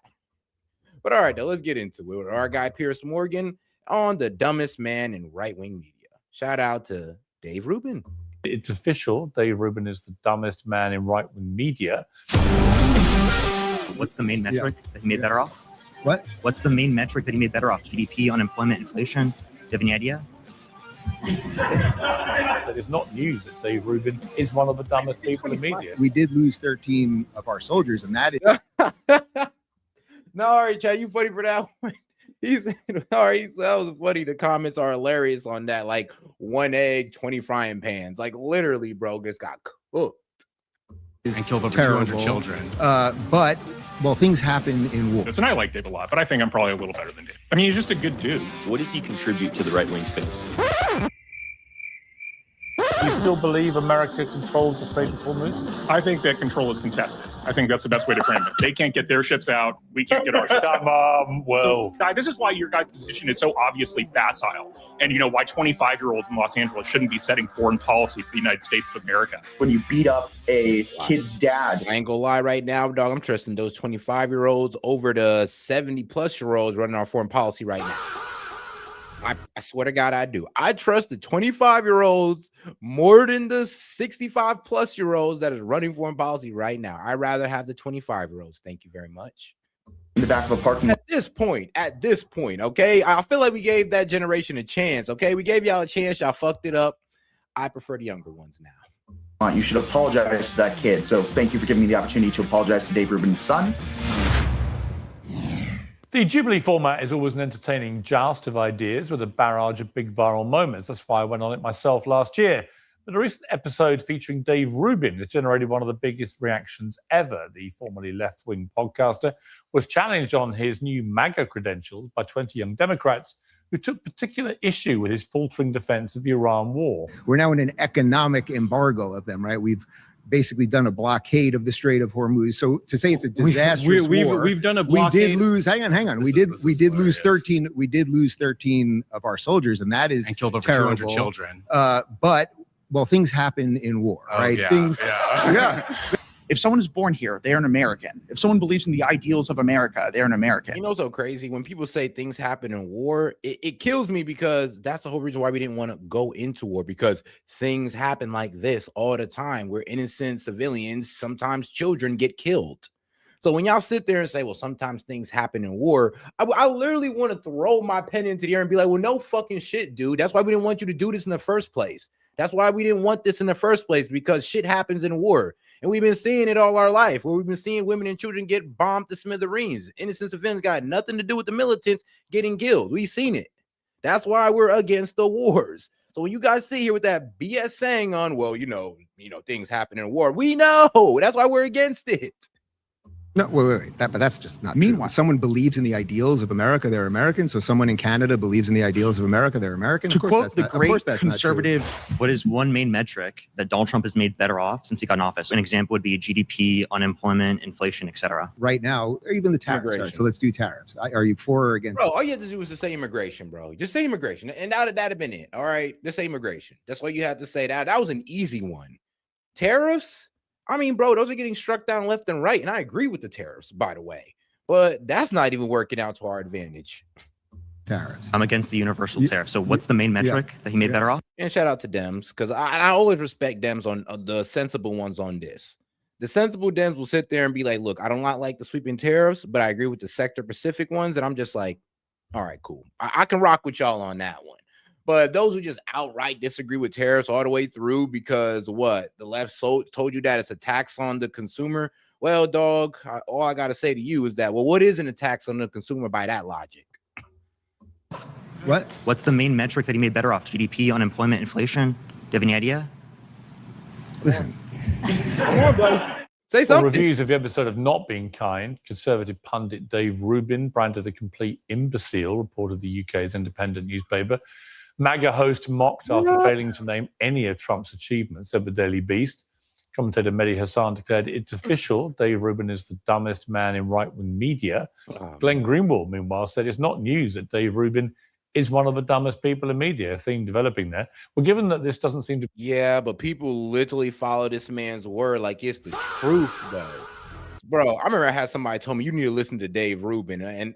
It was funny though. Somebody told me this a week before this comes out. You need to listen to Dave Rubin and the guys who really know what they're talking about.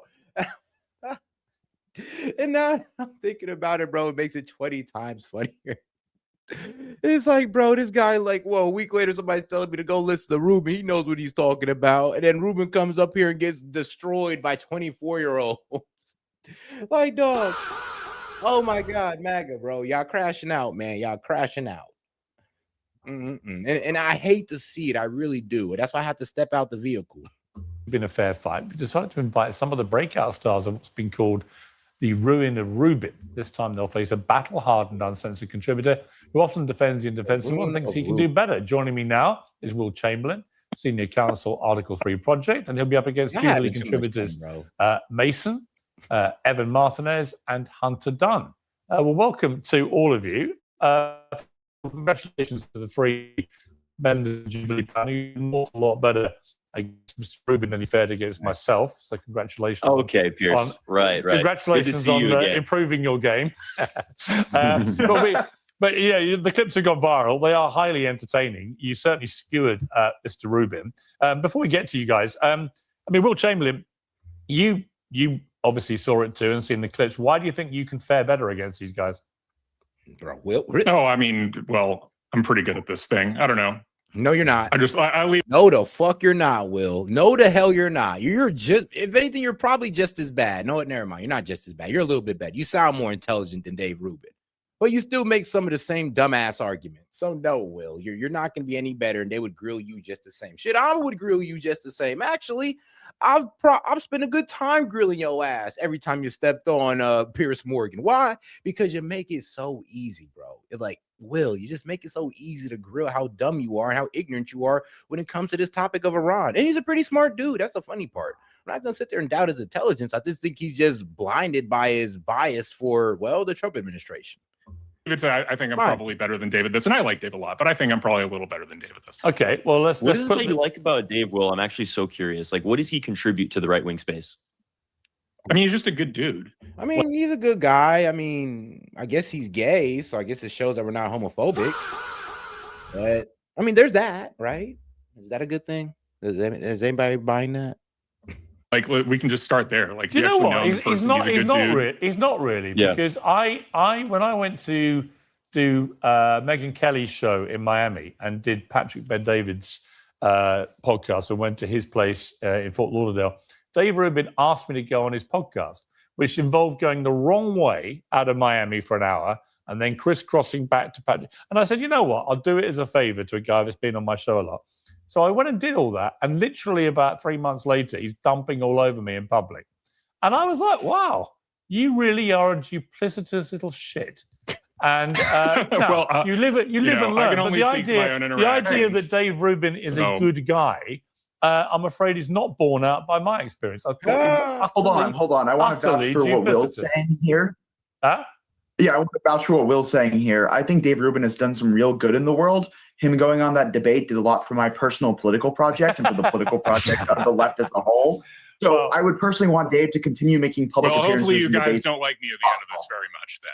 Okay, look, let's get into. I think we've heard enough about Dave Rubin anyway. He died a terrible death, and it's all gone viral. So let's see how Will gets on. Yeah. The first thing is about the Iran war. Yeah, I ain't gonna lie. Dave Rubin's career will never be the same. You know, I might even have to go into Dave Rubin's comments and just be a dick or something. Just be like, you know what, guys, you want some real good political analysis, man? I got a list for you. I'm not even gonna put myself in there, bro. Don't worry, I got a list for you because y'all lost. I'm gonna go in that comment and be like, everybody who watched Dave Rubin, bro, y'all don't know what the hell going on. Y'all don't know a damn thing that's going on. But I ain't gonna go. Sorry, I'm sorry. I ain't going that far. But personally, I don't really like Dave Rubin either. And then also, I mean, let's be real. Like all these guys that's been speaking up, that's been supporting this war, have been getting cooked. Like y'all have lost the argument. At this point, it's just too easy. It's too easy to debate y'all on this. I swear to God, it really is. It's not even a challenge no more. Like y'all done made this so easy to just destroy you guys on this war. It's like, I'm sorry, but I don't even want to even really debate it no more because of how easy it is. Look at Dave Rubin. Look how bad he got cooked. Like, that's how all of you guys are who support this war debating me look. Like, all y'all look like Dave Rubin, not knowing a goddamn thing, but thinking that you know everything. Rubin tried to support his central claim that wokeism did more damage to America than Trump ever did. And he did this by justifying Trump's war in Iran. Let's take a listen. Right, you're talking about a 40-day. Oh, guys, you haven't already, make sure to smash that like button, guys. Appreciate the support. But if you haven't already, please make sure to smash that like button. Trump's war in Iran. Let's take a listen. Right, you're talking about a 40-day military operation that stopped an apocalyptic regime from getting a nuclear bomb and exporting terrorism throughout the world. And Did it stop it from getting a bomb? Because then why are we still over here crying about the enriched uranium if it stopped them from getting said bomb? We don't have the enriched uranium. That crazy regime is still in power with that 60% enriched uranium still in their hands, still in their clutches, by the way. So what did Operation Epic Fury do for us when, you know, what you're saying isn't even true? Like, what stopped them from getting a bomb? No, the fuck it didn't. There's a crazy regime still in power, and they still have that 60% enrichment. They can go at it anytime they want. But by, I don't know by what, I'm not sure by what, but it's looking like by the grace of God, they haven't. Shoot, actually, I don't even know because I've been hearing ex-CIA analysts pretty much saying that they have a bomb, and they're just about to start testing that bitch at any moment. And I want you to take this with a grain of salt because, like I said, ex-CIA analyst, so he's no longer in the field. But they're over here talking about, Iran already got a bomb, and they're going to detonate it and show it. And if they haven't got it, they're already progressing towards it, miles deep in their underground cities. Why? Because, I mean, how are we going to catch them? Now in an economic embargo of them, right? We've basically done a blockade of the Strait of Hormuz. So to say it's a disastrous war, we've done a blockade. We did lose. Hang on. We did lose 13. We did lose 13 of our soldiers, and that is and killed over terrible. 200 children. But things happen in war, right? Things do happen in war. You can laugh at that. Hold on. Listen, you want to talk? If Donald Trump wanted to prevent the Islamic Republic of Iran from obtaining a nuclear, okay, I'm glad I wasn't the only person who heard that. Okay, shout out, Chad. I'm glad I wasn't the only guy because I was like a little bit weird to even say it, but yeah, I've also been hearing that too. Like, bro, Like Iran's over here talking about how they got one, and they're just waiting for America to act up and just boom, here we go, test it. What you gonna do about it? Here's the thing: if they was to go ahead and blow up a bomb right now, well, guys, I mean, look, bros, there's only two choices. Is either we go balls to the wall and try to get that bomb from them, or we just back the fuck off and we give them their, the North Korea treatment. You got a bomb, we leave you alone, and hopefully we do that. Hopefully we do that instead. Weapon, he could have just stuck with the Iran nuclear deal that he ripped up. Well, Will Chamberlain, I mean, you've tried to defend the indefensible war in Iran on my show several times. So present a better case for why it's been such a thumping triumph, given last time I checked, the slain Ayatollah has been replaced by his more radical son. The IRGC remains firmly in control of the country. There's been no popular uprising. The Strait of Hormuz remains completely in the control of the Iranians. And every time anyone... I mean, here's the thing. All we did was make the people rally around the IRGC. Like the guys who were, in the middle about the IRGC, now is with the IRGC. The guys who are with the IRGC is now damn near getting the IRGC tatted on their arm and leg. So you got to understand, we've created a whole new level of dedication to go, a whole new level of dedication in Iran to go against American imperialism. Like, we kind of effed up. And this is why I said we should have played the slow game, with the sanctions, let their currency deteriorate. And then the people were blaming the government for that. We didn't have to strike them. Over time, we'd have got what we wanted, but for some reason, Israel wanted it now. They wanted it today. They wanted to microwave the Iran war for some reason. Tries to threaten them. They fire off rockets at their Gulf state neighbors, causing untold havoc whilst holding the entire world to an economic barrel. I mean, where's the big win, Will? No, I don't think we're winning the ceasefire at this point. I think that President Trump needs to stop dithering and escalate. And so I think that at this point you have to look and say that the ceasefire hasn't been working. It's weakening our alliances with Israel. We're creating tension there. We're creating tension with the Gulf allies, I think.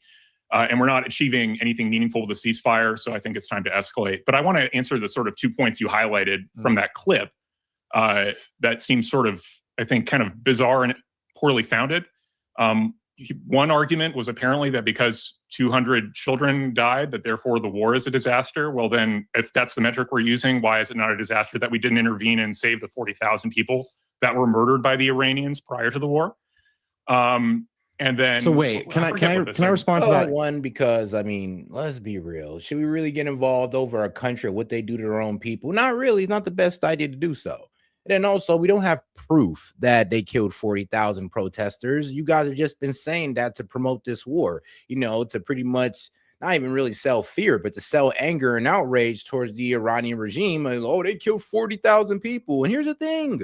We got reported, or what can be verified, is like 3,100, and that's bad. Over 3,000 people dying is bad, but for some reason, people are trying to inflate it up to 30,000, 40,000 for some reason. And no, they didn't. Well, here's the thing. I'm not saying that they didn't do it. I'm saying that there is no evidence of them doing it. And you go like, well, said, how would you know? Well, here's the thing. When the Gaza genocide happened, you want to know how we knew that those people actually died? Because there was names, birth dates, and whatever form of social security they used. Just like with the Nigerian Christians. You want to know how we know? Names, birth dates, and whatever form of social security that they use. In Iran, all we got is the names, birth dates, and social security of 3,100 people. That's it. That's all. That's all we got. I mean, if you want to say that Iran's out there, oh, well, they're just burning them, they're throwing them into the fire and hiding the evidence, then what do you want me to do? That means we'll never have any proof. You just can't say it with no proof. So what are we doing now? Can I respond to that directly? Sure. Why would it not, if civilian death is disastrous as it relates to the Islamic Republic of Iran killing their own? Yeah, and also you might want to subtract like 300 to 500 out of that 3,100, because there was 300 to 500 cops that died because of, well, mainly CIA and Israel pretty much giving protesters or agitators weapons, and they were firing at police, and the police were firing at them with peaceful protesters in the middle. And if you actually look at the horrific scenes from those protests, you will see that there are protesters who, when you look at their bodies, you can tell that they got shot from the back and not the front. AKA, because the police, they're in the front of them. The protesters with the guns or the agitators, they're in the back and they're shooting at the police, hiding behind the peaceful protesters. And it's, bro, and trust me, you see some of the videos, you see people's brains literally on the floor, literally on the concrete. You see people laid out with bullet holes from the back and the front. So trust me, it was a pretty gruesome scene out there and it got bad. But I'm gonna tell you this though, once again, it only got that bad because we interfered. Because we thought it was a good idea to try to start a revolution by giving guns to a bunch of protesters and thinking everything was going to work out for the best. And it didn't. It didn't at all, actually. Now those so-called protesters are being hunted down and executed. People, why would it not be disastrous for the United States to also kill Iranian civilians? If you acknowledge that... Here's the crazy part. We're talking about people who are just regularly against the regime, who was just protesting against the regime. Like now those guys are in hiding and those guys are in fear of getting executed because we created even more paranoia amongst the regime. And that's the problem of constantly having, the CIA and the Mossad infiltrate the IRGC. We create a state of paranoia where they're executing people left and right off the smallest hint of disloyalty. It's just what we've created. And a lot of people don't want to admit that, but it is what it is, bro. A lot of people rather just blame, oh, it's them. They've always been like this because they're Muslims. But no, it's us.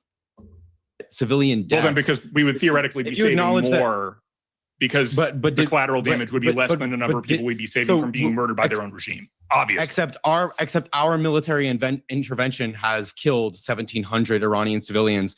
We haven't saved anyone. Oh, so we're only 5% of the way there in the same time period. So your standard is as long as we kill under the amount that the Iranian government has killed of their own people. I didn't say that. We must. I think 5% must be is a pretty dramatic reduction. Don't you think?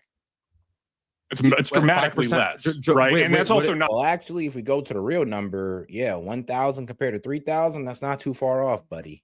I think that's why they're doing the 40,000. So then when we sit there and compare the difference, like we could kill like 10,000 Iranians, and you got guys like Will Chamberlain saying, "Well, they killed 40,000. So what are you complaining about?" Like, bro, do you hear yourself? Like, do you really hear yourself? Not counting over time the thousand Americans that have died at the hands of the Iranian regime over the last 30 years. So why exactly is that a standard, right? If we acknowledge that civilian deaths no, this is your standard. You're the one who said it was a disaster because 200 civilians died. Yes, civilians that otherwise would have been alive. Okay, so 40,000 civilians died in the interim. Why was it not a disaster that we let that happen? It was a disaster we can say that it was a disaster that happened, but there's no evidence that that our military intervention could have actually saved those people, because considering the fact we've now engaged militarily with Iran, we've engaged we just have to let the Iranians murder everybody they want. Well, putting aside, all right, hang on one second. Will, when you last appeared on my show several weeks ago, you insisted the United States controls the Strait of Hormuz, which led to some ridicule heading back your way. Do you still believe America controls the Strait of Hormuz? Please, do you? I think that control is contested. I think that's the best way to frame it. They can't get their ships out. We can't get our ships out. Come on, Will. It's not. Well, then why can't Iran get its ships out? Shout out to the Wall Street Journal. They came out with an amazing video, and they came out with a story as well, pretty much explaining how Iranian shadow fleets are making it through the strait and getting to China and Russia. And here's the thing, Iran hasn't even utilized the land options or the Caspian Sea to get to China and Russia to sell their oil. They're still utilizing shadow fleets, letting you know that they're still getting through, and it's a pretty effective thing that they're doing. So yeah, the blockade, not really doing anything for us at all. Why can't it get its ships out? Will, are you saying that a U.S. Tomahawk missile striking an elementary school in Manab, Iran was not a disaster? Yes or no? I mean, I'm saying it's a mistake and a tragedy. So it was is it a disaster? That doesn't mean the entire world collateral damage. Is it not a disaster to you? You're even calling it a disaster. Obviously, it's a tragedy that civilians died, right? Like the United States does everything in its power to avoid needless civilians. Hang on, don't talk over each other, otherwise, unfortunately, we can't hear you. I mean, I do want to play a clip, Evan. This is where you highlighted Dave Rubin's lack of understanding about enriched uranium. Let's take a listen to some of this. I'm impressed with your talking points. You got impressive talking points and you memorized them well. They're not. Guys, make sure to like the video, guys. Make sure to smash that like button. If you have any question, comment, jokes, or disagreements, feel free to super chat it in or send a Venmo. Appreciate the support, guys. Let's keep it going. Correct, but I am impressed. Okay. First off, the Iranians admitted in the negotiations right before the war started that they were enriching past what they were allowed to. That's number one. Number two, can you agree? Oh, they've been doing that since we pulled out the JCPOA. Well, what are you talking about? Like, what does that even mean? Like, oh, they've been enriching past, bro. They've been doing that. I mean, since we got out the JCPOA, they've been going past that 3.6%. Well, yeah, 3.67%. Agree or verify their claims. It's one thing to say, oh, this is what we're doing, this is what we are agreed to, etc. But you have to be able to. And then you got fact check. So the IAEA reports and U.S. analyst shows Iran did not enrich uranium beyond the JCPOA's 3.67% limit until Trump pulled out of the U.S. out of the nuclear deal.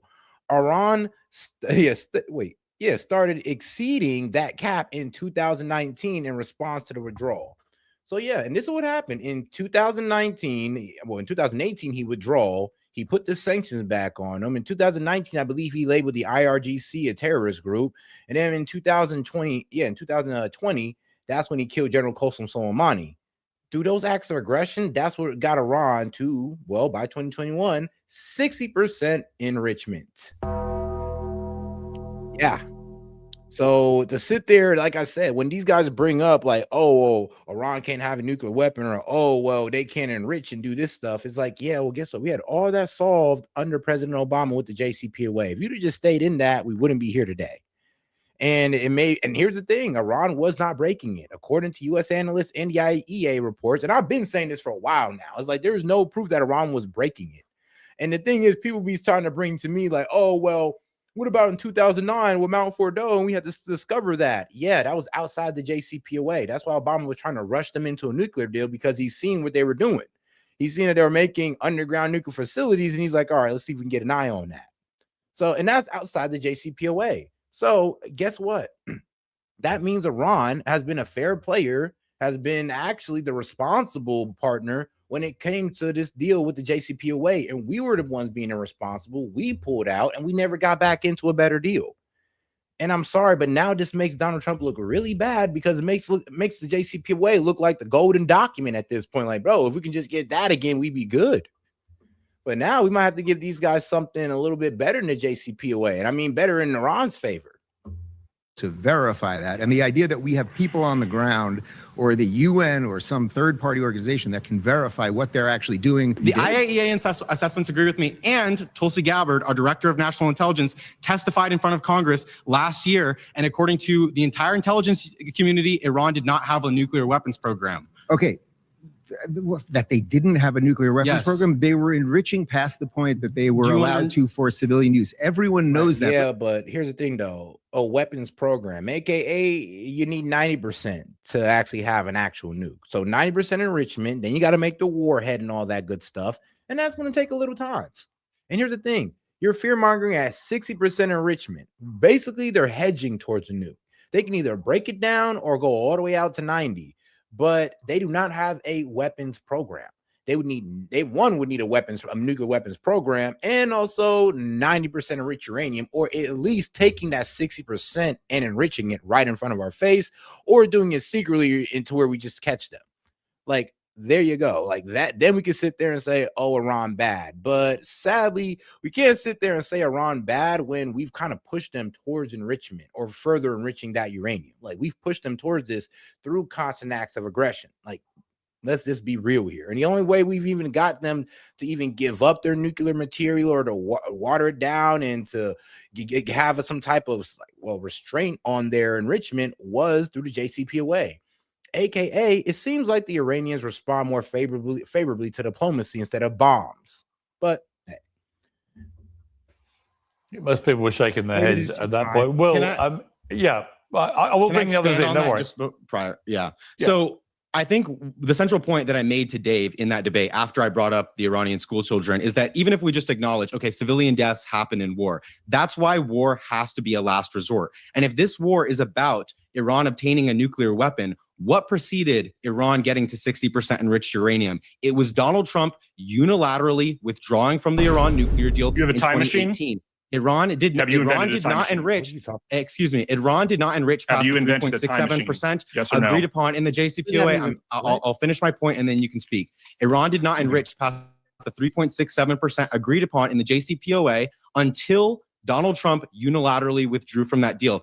Iran is closer today. In fact, the IAEA actually came out just today on June 3rd, that Iran is actually more likely to pursue nuclear weapons. You've actually made the case for the Iranian hardliners that you can't negotiate with the Americans because if you come to a deal with the Americans, I mean, bro, we've also vindicated North Korea because they'd even seen that you can't negotiate with the Americans if you don't have a nuke. They won't respect your government. They'll always try to overthrow you. They'll always try to step all over you until you got a nuke. And that's what we pretty much vindicated Pakistan. We vindicated North Korea in their pursuit of a nuke. Why? Because it shows the world that you get left the F alone when you got a nuke. And I'm sorry, but yeah, we basically vindicated Iran's pursuit of a nuke if they're going towards one. they'll just unilaterally withdraw from the deal. And if they attempt to negotiate again with the Americans, like they did in either the 12-day war or now, they'll just use negotiations as a ruse and attack you during negotiations. Iran is actually at a stronger negotiating point with their leverage. And here's the thing. I actually hate how people support that. Like, oh, well, we don't negotiate with terrorists. So we just feign diplomacy, fake diplomacy in their face and then attack them on the back end. I mean, is that really an honorable way to negotiate? Is that an honorable way to carry yourself in the global community? Like, I'm sorry, but that just does not sound right. Like, I'm not character-wise and all. Why would y'all think it's okay to sit there and just feign diplomacy, fake it in somebody's face, and then honestly just commit heinous actions against them as they're trying to come to a peace agreement or some type of deal with you? Like, I was so surprised how many people actually stood up and said, "Oh yeah, that's how you do diplomacy." It's like, no, the fuck is not. Like, what, faking it? That's how we do diplomacy out here? And then your excuse is, well, we don't negotiate with terrorists. I mean, bro, we've been negotiating with terrorists for a while now. We've helped a couple of terrorists. We fund these guys. That takes some negotiating. When it comes to the Strait of Hormuz, and there's a reason why they are threatening to withdraw from negotiations. They have the leverage in the situation. There's no indication that we militarily have weakened their negotiating leverage point. Okay, do you have a time machine? No. Right. Okay, so why is a terminated 10-year-old deal relevant to the decision to go to war in 2026? Oh, wow. Okay, so you lost the point. Okay, so it went over his head, guys. It went over his head. The reason why it's relevant is because if we just stayed in this deal, we wouldn't be dealing with this problem today. There'd be no excuse. Iran would be abiding by the deal. They would be under it. Yes, they would be at that 3.6%. So you guys can't sit there and trip out talking about how they got 60% enrichment that y'all pushed them towards. So please understand what they're saying when they mention JCPOA as, yo, you guys are bitching about this uranium when it was solved under Obama with the JCPOA and Trump got out of it, thus creating the opportunity for this situation that we're in right now. That's why we bring it up, because you can't sit there and bitch about uranium when we already had it solved with Obama, and Trump's the one who got out of it of all people, and he's the one who started this war of all people. Because Donald Trump uses... So I'll explain. I'll explain your question. You asked the question. I'll explain. Yeah. Because I think I know what he's about to say too. Also, Donald Trump also says, "Oh, that bad JCPOA deal. It was a bad one. Giving money to Iran. It was a bad deal." But no, actually, well, because of how things have turned out, I guess that deal was a pretty damn good deal. Since people are crying about 60% enrichment, well, Obama took care of that. Since you guys are crying about their stockpiles, Obama took care of that without spending billions of dollars and without having Americans' lives lost. Do you see why we bring it up now?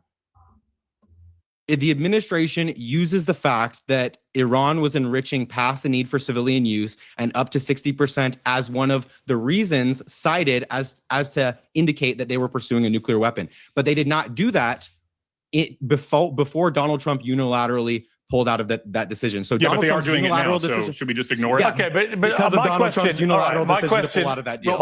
My question, Will, would be this: it's obviously irrelevant. Will, do you it doesn't accept? bear on the decision Will, do you accept if the Iranians do not hand over the enriched uranium and it's not seized by American or Israeli forces and therefore remains in Iranian possession, that if the goal was to stop their nuclear ambitions, then the goal has failed. Do you accept that? I think that basically that means that we have only partially succeeded in the goal because we have still set back their program with overall, the overall effort, but we certainly haven't fully achieved it. And I think that's a pretty unsatisfying outcome. Okay. Let's go to the second. I'm still having trouble understanding which story Will is adopting, because I've heard from so many different officials in the Trump administration. I mean, no longer Tulsi Gabbard saying that Iran was not pursuing a nuclear weapon. Marco Rubio in saying that very the war in testimony, Iran she is says that over. they have an enriched uranium Other stockpile, Trump officials saying unprecedented we were for a never state an without war to nuclear begin weapons. with. This was a small military operation. Trump saying that we depleted their ability to build a nuclear weapon last year, and now saying that we have to increase the conflict to prevent them from getting a nuclear weapon. I just don't really know which story to buy when I'm hearing so many contradicting narratives from every member of the Trump administration. So which one do you adopt? I mean, here's the thing. Trump's even saying now that, oh, well, if we didn't do what was it, Midnight Hammer, Iran would have had a nuke in 2 weeks. And I'm just like, what? Like, oh, I'm sorry, but that was like, come on now. Come on. Really? So you tell me if we didn't bomb Mount Fordo 2 weeks later, Iran was going to have a bomb? No. Sorry, guys. That was not going to happen. But that's how they're selling it now. And here's the crazy part. I mean, like, bro, I mean, if that's the case, then why are we so scared of this enriched uranium now then? Like, I thought you took care of it back then. So now you're telling me that what? You only put it back for like 6 months when you guys were telling us 2 to 5 years? All right. They're perfectly reconcilable. I mean, it just seems like you haven't They really all been go paying together. very much attention. So we both depleted their ability to build a nuclear weapon last year with Operation Warhammer, and now we have to do we severely Operation degraded Epic Fury to stop them from building a nuclear weapon again. To prevent them from reconstituting their program, yes. Donald Trump said that we destroyed their ability to last year. Were they already rebuilding? Yeah, they were set back years. In the weaponization It process? wasn't permanently eliminated, but they were set back years, yes. So where is your evidence that years. shows that we are entering into a new weaponization process? There isn't. I mean, they're not going to do the weaponization until they're at a point where they would be in a position to immediately break out and do it. That's why you don't let people get to 60% enriched uranium. That's why literally the IAEA was freaking out in their most recent report. Like, should we wait until we have a nuclear bomb in Washington, D.C., and then hundreds of thousands of Americans could die? This is why your guys' position is so obviously facile. And, why 25-year-olds in Los Angeles shouldn't be setting foreign policy for the United States of America. Like, obviously, you shouldn't just let Actually, you know what? I would actually quite. I've got to say, hang on. I've got to say, I would quite like a bunch of 25-year-olds to be running this Iran foreign policy right now. It would probably make more sense. You guys lost the war of 1812, more sense so than you guys don't get to do that. utterly. Man, I'm telling you this right now, bro. Look, shoot. Anybody's I'd rather send in. Shit, there's a lot of people we can send in that do a better job. Sure, you can send in me and I do a better job than the negotiators. Trust me. I'll have the enriched uranium. Shoot, man, these guys I ain't gonna care about their missiles. I'm not gonna really care about their proxies, but I'll get that uranium out. I mean, I can do that. But everything else, though, is like outside of our interests. So, hey, you can send me in there and I get a pretty good deal going. Sure, we might even be having economic relations with Iran one day. But to be quite honest with you, the way it's going right now, bro, obviously these people don't want to work with Iran. They want to destabilize Iran. They want to kick out the regime. They don't want to work with Iran. They don't want to ceasefire with Iran. That's just the sad reality of it. So I know, guys like, guys on the right are going to sit here and fake like they want to ceasefire, but let's be real. They want to go back to kinetic strikes and see things blow up again. And then they're going to sadly come to the realization that, oh, well, we can do this all day. And it's not going to make a difference. Confusing quagmire that we're now being dragged into with goalposts changing every 3 minutes. I want to move to another clip from the Rubin ruin. This is where he tries to talk about the economic metrics that have made America better under Donald Trump. Let's take a listen. What is one main metric that Donald Trump has made better off since he got in office? An example would be GDP, unemployment, inflation, etc. Right now, first off, the big beautiful bill was just passed last year and it's kicking in now, right? It's kicking in now. So we're going to now see results of that, like even the tariffs. All right, so let's do tariffs. Are you for or against tariffs? I'm against the universal tariff. So what's the main metric that he made better off? What? What's the main metric that he made better off? GDP, unemployment, inflation? Do you have any idea? Immigration? Like, bro. Just say immigration. That's like the most easiest thing for anybody to go to. And so, wasn't there one thing that Trump made better? Immigration, the border's better. All right. Like, there you go. That's all you got to hit him with. And as I say, name another, I guess then you could possibly struggle because a lot of the stuff that he did good on, he's kind of fucking up now. But you can still say the border's doing all right.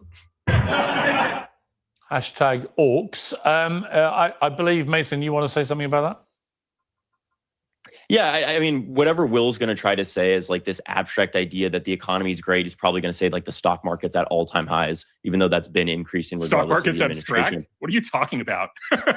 No, well, when we're talking about a metric that probably It's a applies to mythical 20% being, of like the Americans, mythical genocide in Gaza. when you're talking about right. the stock market that applies to probably 20. Wow, mythical genocide in Gaza. You know what kills me about that? So when you got genocide scholars who've been studying, genocides longer than this guy's probably been alive, and they come to the conclusion that a genocide's going on, and then when you got the ICC and they conclude that a genocide's going on, I mean, bro, you got two organizations that did the investigation that said that, Israel's committing a genocide. So this is where we kind of look at you guys like, all right, so who can tell y'all any different then? Because it sounds like, bro, you guys are never going to accept the fact that what you guys are doing in Gaza is basically a genocide, especially when you got scholars and courts confirming it. So I'm sorry, but two bigger establishments already confirmed this. So there really is no debate. And you can't really say it's mythical when, like I said, we got scholars and courts confirming it. 20% Americans, well, rent is continuing to skyrocket. People are seeing increases at the grocery store, or their gas prices are skyrocketing because of this bullshit foreign policy from the Trump administration. Skyrocketing. These aren't really They're good $5 economic a barrel metrics higher than they to were under Biden over the last consumer dependent. I mean, the fact that most Americans feel like the economy is leaving them shows that Donald Trump lied on every variable. Oh, who's really interested in metrics? Now you're just talking about how people feel. Yeah. You guys are great at this, man. I'll do this all day. Oh my God. Violent crime is down 10% nationwide. Murders are down 20%.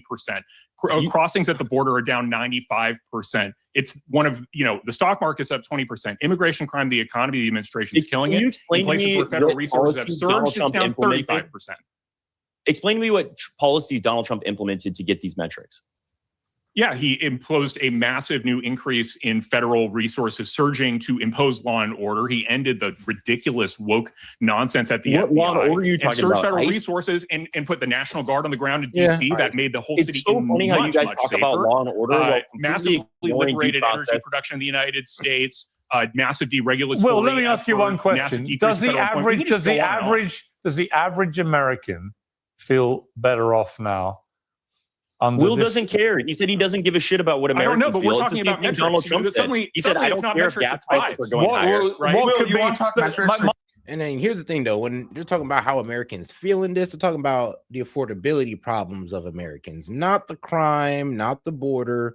Yeah, we're not talking about that. We're talking about the affordability. And I mean, look, we get it. Crimes is important. I mean, I'm glad it's down, but you also campaign on making things more unaffordable. I mean, more affordable for Americans. And right now, things are going in the opposite direction. So, yeah, when we talk about how Americans feel, Americans feel like they kind of been left behind, kind of been betrayed. So, yeah. I mean, except for those who just blindly follow Trump. I mean, they're on it until, they finally crash out. My point would be President Trump campaigned to keep America out of pointless wars in the Middle East and campaigned to raise living standards and reduce inflation for the average American. Right. So my question is, he's now waged the biggest possible war in the Middle East, which is turning into an increasingly pointless war. And at the same time, the financial situation, economic situation of the average American has been damaged by it. It's just inarguable, isn't it? No, I don't think so, actually. I mean, with the stock market up 20%, I think in general, the overall economy is booming. You're seeing a lot. Like I said, bro, it's like you guys sound like so out of touch when you sit there and say, well, the millionaires and the billionaires are making money. So, everything's all good. But I know inflation is up. So basically, your average American lost more buying power, but your average millionaire and billionaire assets went up.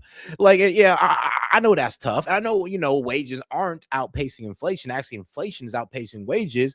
But look, you got to understand, guys, look at the stock market. Don't worry about what you're seeing at the pump. Don't worry about what you're seeing at the grocery store. Look, at the stock market, man. People are making money. It may not be you, but you can at least be happy for somebody else, right? Right. I know it's bullshit, but that's what they're hitting us with. Of economic progress. And I mean, honestly, you're saying people are like, oil prices have skyrocketed. Here's the statistic for you. Today, if you actually look at the oil spot price, $82 a barrel. You know what it was under the last 2 years of the Biden administration on average? $77 a barrel. And that's with a war in the Strait of Hormuz, obviously massively disrupting the oil supply. President Trump's doing a lot of things in order to make up for that. The brilliant stroke of genius in Venezuela that flipped an adversary to an ally overnight. The general liberation of our overall energy supply. Also, I don't know why these guys are so upset about energy prices being higher. Aren't they all environmentalists? Aren't you all global warming freaks? Let me bring in. I want to bring in Hunter. I want to bring in Hunter Dunn now. Hunter, you've been very patient. You know what? That's fair to say, because I'm not gonna lie though, because the green energy guys is like, in their pursuit to go towards green energy, they make up making energy costs is like gas and your overall electric bill, like, or energy costs more expensive. Like green energy, trust me, renewable energy, it has a ways to go. It can be something that really takes us into the next, level in the Cardiff scale. But the problem is, though, we're not doing it right. We're kind of, putting it on the backs of, let's use Europe for an example. In their whole green initiative, I mean, they're doing it, but they're putting it on the backs of their people by higher gas prices, by higher gas bills. They're really paying a tax to fund this renewable energy initiative. And that's not how it should be, but it's the way it's working out over there for some reason. It's kind of way it's working out here too. Like I said, it's not really doing much, but being an extra expense. And it gives energy, but I mean, bro, our primary use of energy is still like non-renewables. So, like I said, I get his argument, but that's just because they're like, the way they're pushing renewable energy is just honestly corrupt. Now, you attacked Rubin's claim that the modern left cares more about ideology than reality by countering with a claim Donald Trump is attacking the fundamental fabric that makes America America in regard to immigration. Let's take a listen. Make America Great Again is an ideological claim that they are trying to make America great again. That is fundamentally incongruous with reality because Donald Trump is not making America great. He's attacking the fundamental fabric that makes America America. For example, birthright citizenship. One of the things that distinguishes us from other countries in the Western world, in first world countries, is that we have jus soli. If someone is born here, they are an American. If someone believes in the ideals of America, they're an American. No, wait. But that's just not true. If someone believes in the ideals of America, they're American. So someone in Canada believes in the ideals of America, they're American. To quote the great conservative. So before I come to you, Hunter, let's get Will to try and put up a better defense. I have a hard time understanding how Chinese birth tourism is integral to the fundamental fabric of America. That's a bizarre claim. Go ahead and try and defend it. Okay, Hunter? I'm going to go with the great conservative Ronald Reagan and give the actual full quote, which I wasn't able to give during the debate. You can go to live in France, he's but the you cannot inventor of become everything a Frenchman. You can go to live in Germany or Turkey or Japan, but you cannot become a German, a Turk, or a Japanese. But anyone from any corner of the earth can come to live in America and become an American, right? What makes America great, what sets it apart from every other first world country, is that we want people to come here to improve America. That's why we were leading in that's that mindset that's kind of fucking us up now. That's the thing is we were leading in manufacturing. We were leading in cutting edge technology before the immigrants. So can we stop acting like, oh, we didn't start really breaking into technology until the immigrants got here? No, that's not true. I mean, they got here and helped, and thank you. But let's not sit here and act like we'd have just been sitting here throwing sticks and stones without them. And that's the thing. I do hate the dependency that they try to put on immigrants. Like, oh, we need them over here. Nigga, no, we need American scholars. We need each other. Like, we don't need to just bring in more immigrants. Really, we need to cut off immigration because we got enough people here already. We've already made this a melting pot, and I'm okay with that. But nigga, what else do you want? Like, dog, we got enough Indians. I'm gonna stay saying it. We got enough Indians. We got enough Asians. We got enough blacks, whites. Like, we got every flavor here in the United States. Why the fuck do we need to bring in more? What, do we not already have enough smart, like, Africans, Chinese, and Arabs and Indians? I mean, do we not have enough already? Did you not bring over 85,000 last year? The fuck we need more for? Like, at a certain point, like, I do hate that argument of, oh, they help us in cutting edge. Not really. We've been those guys forever. And here's the thing. We're not rushing to go to their colleges. They're rushing to come to ours. What does that tell you? That we've been the leader in education and technology for a while now. They've just picked it up. And like I said, how did they do it? By coming to us. We don't go to India. We don't go to China. We don't go to Korea to go to school. No, we don't. They come here. Why? Because we're the ones with all the knowledge here. So it kills me how it's like, what? Are we just throwing away our American pride and just giving it to the foreigners? I mean, damn. If that's the case, like I said, take your kid out of school right now and just leave it to the foreigners. Don't send your kid to college. I don't know why you're wasting his time and money and your money. Leave it to the foreigners if that's what you believe. Innovation statistics on most of them until Trump took office a second time and then did everything he could to not try to just shut down undocumented immigration, but also shut down legal immigration. That's why he's trying to send back 500,000 people who came here illegally by removing temporary protected status, right? He claimed he's going after the worst of the worst, but he's not going after the worst of the worst. Yeah, that like the temporary part, dog, is kind of where you're getting caught up at. Because Biden, he kind of effed those guys up with the temporary protective status. Because if you actually read it, it says that the president can revoke it at any time. No ifs, ands, or buts, bro. So I don't know why Biden did it like that. Probably because he expected himself to win again so he can keep it going. But I'm pretty sure the Dem didn't expect to lose and leave the temporary protective status of those immigrants in the hands of Donald Trump. I'm pretty sure that was not the plan. But since it happened, hey, this is what it is. All right, bro. It just worked out like What did Donald Trump run on? Did he run on removing the worst of the worst, or did he run on people who are working hard? Actually, no, this is a real question, right? You're defending. No, both. He ran on both. It doesn't matter. If you're here undocumented, we want you all gone. I mean, even the undocumented are taking up jobs that our youth could be working or that other Americans could be working. So, no, all of them got to go. The bad ones and the good ones. But sadly, we can only get the bad ones because the good ones are being protected by corporate interest. And once again, here are the Dems shaking their ass in a circle for the corporate elites. You seem to struggle with this concept. Needs to defend its own supremacy. They don't have. When was it supposed to end? Was it supposed to end? Was it supposed to end in the first month of Trump's presidency? Yes or no? Bill, when was it supposed to end? I didn't hear your question. Please don't all talk at once. We can't hear any of you if you do. This is a question for Will. When let Hunter ask all the questions. When was temporary protective status supposed to end? When the immediate disaster in the area that led to the granting of temporary status obviated. Right. And so that, and it could also be, terminated at the will of the president. So there's that as well. So there's two, is whenever the situation in Haiti chill out, because a lot of them came from Haiti, and Haiti is wild right now. But let's say whenever the situation in Haiti stables out and the government they actually get a government, all right, cool, TPS ends. Or the president just comes through and just says, man, F what y'all talking about, man, y'all can just go home. And he can end it there too. One's a bit more cut, but hey, it's still legal. It's like Venezuela, obviously temporary protective status should be over. Who invaded Venezuela and kidnapped their president again? Who kidnapped Venezuela's president? Oh, you mean the one that flipped an adversarial nation into an ally and was the greatest stroke of military strategy this century? Yeah, that would be President Donald Trump, who turned Venezuela from an adversary to an ally. Oh, come on. Let's be real, though. Venezuela was begging on their knees for us not to do that to them. They were willing to give us everything in the world for us not to do that, but we did it anyway. So we can't really sit there and say they was being defiant. I mean, bro, they were literally saying, look, Trump, no peace, no war, no, like Trump, no war, no peace, please, Trump, let's work together. I just want to make peace. It's like, yo, we have Maduro out there yelling on stage, no war, nothing but peace. And we still took that guy over. Why? Because we didn't trust his leadership. But it is what it is. I'm be real with you. It worked out for the best. Like we like the leadership now listens to us. The regime now listens to us. They're giving up their oil, and they're now an ally by force.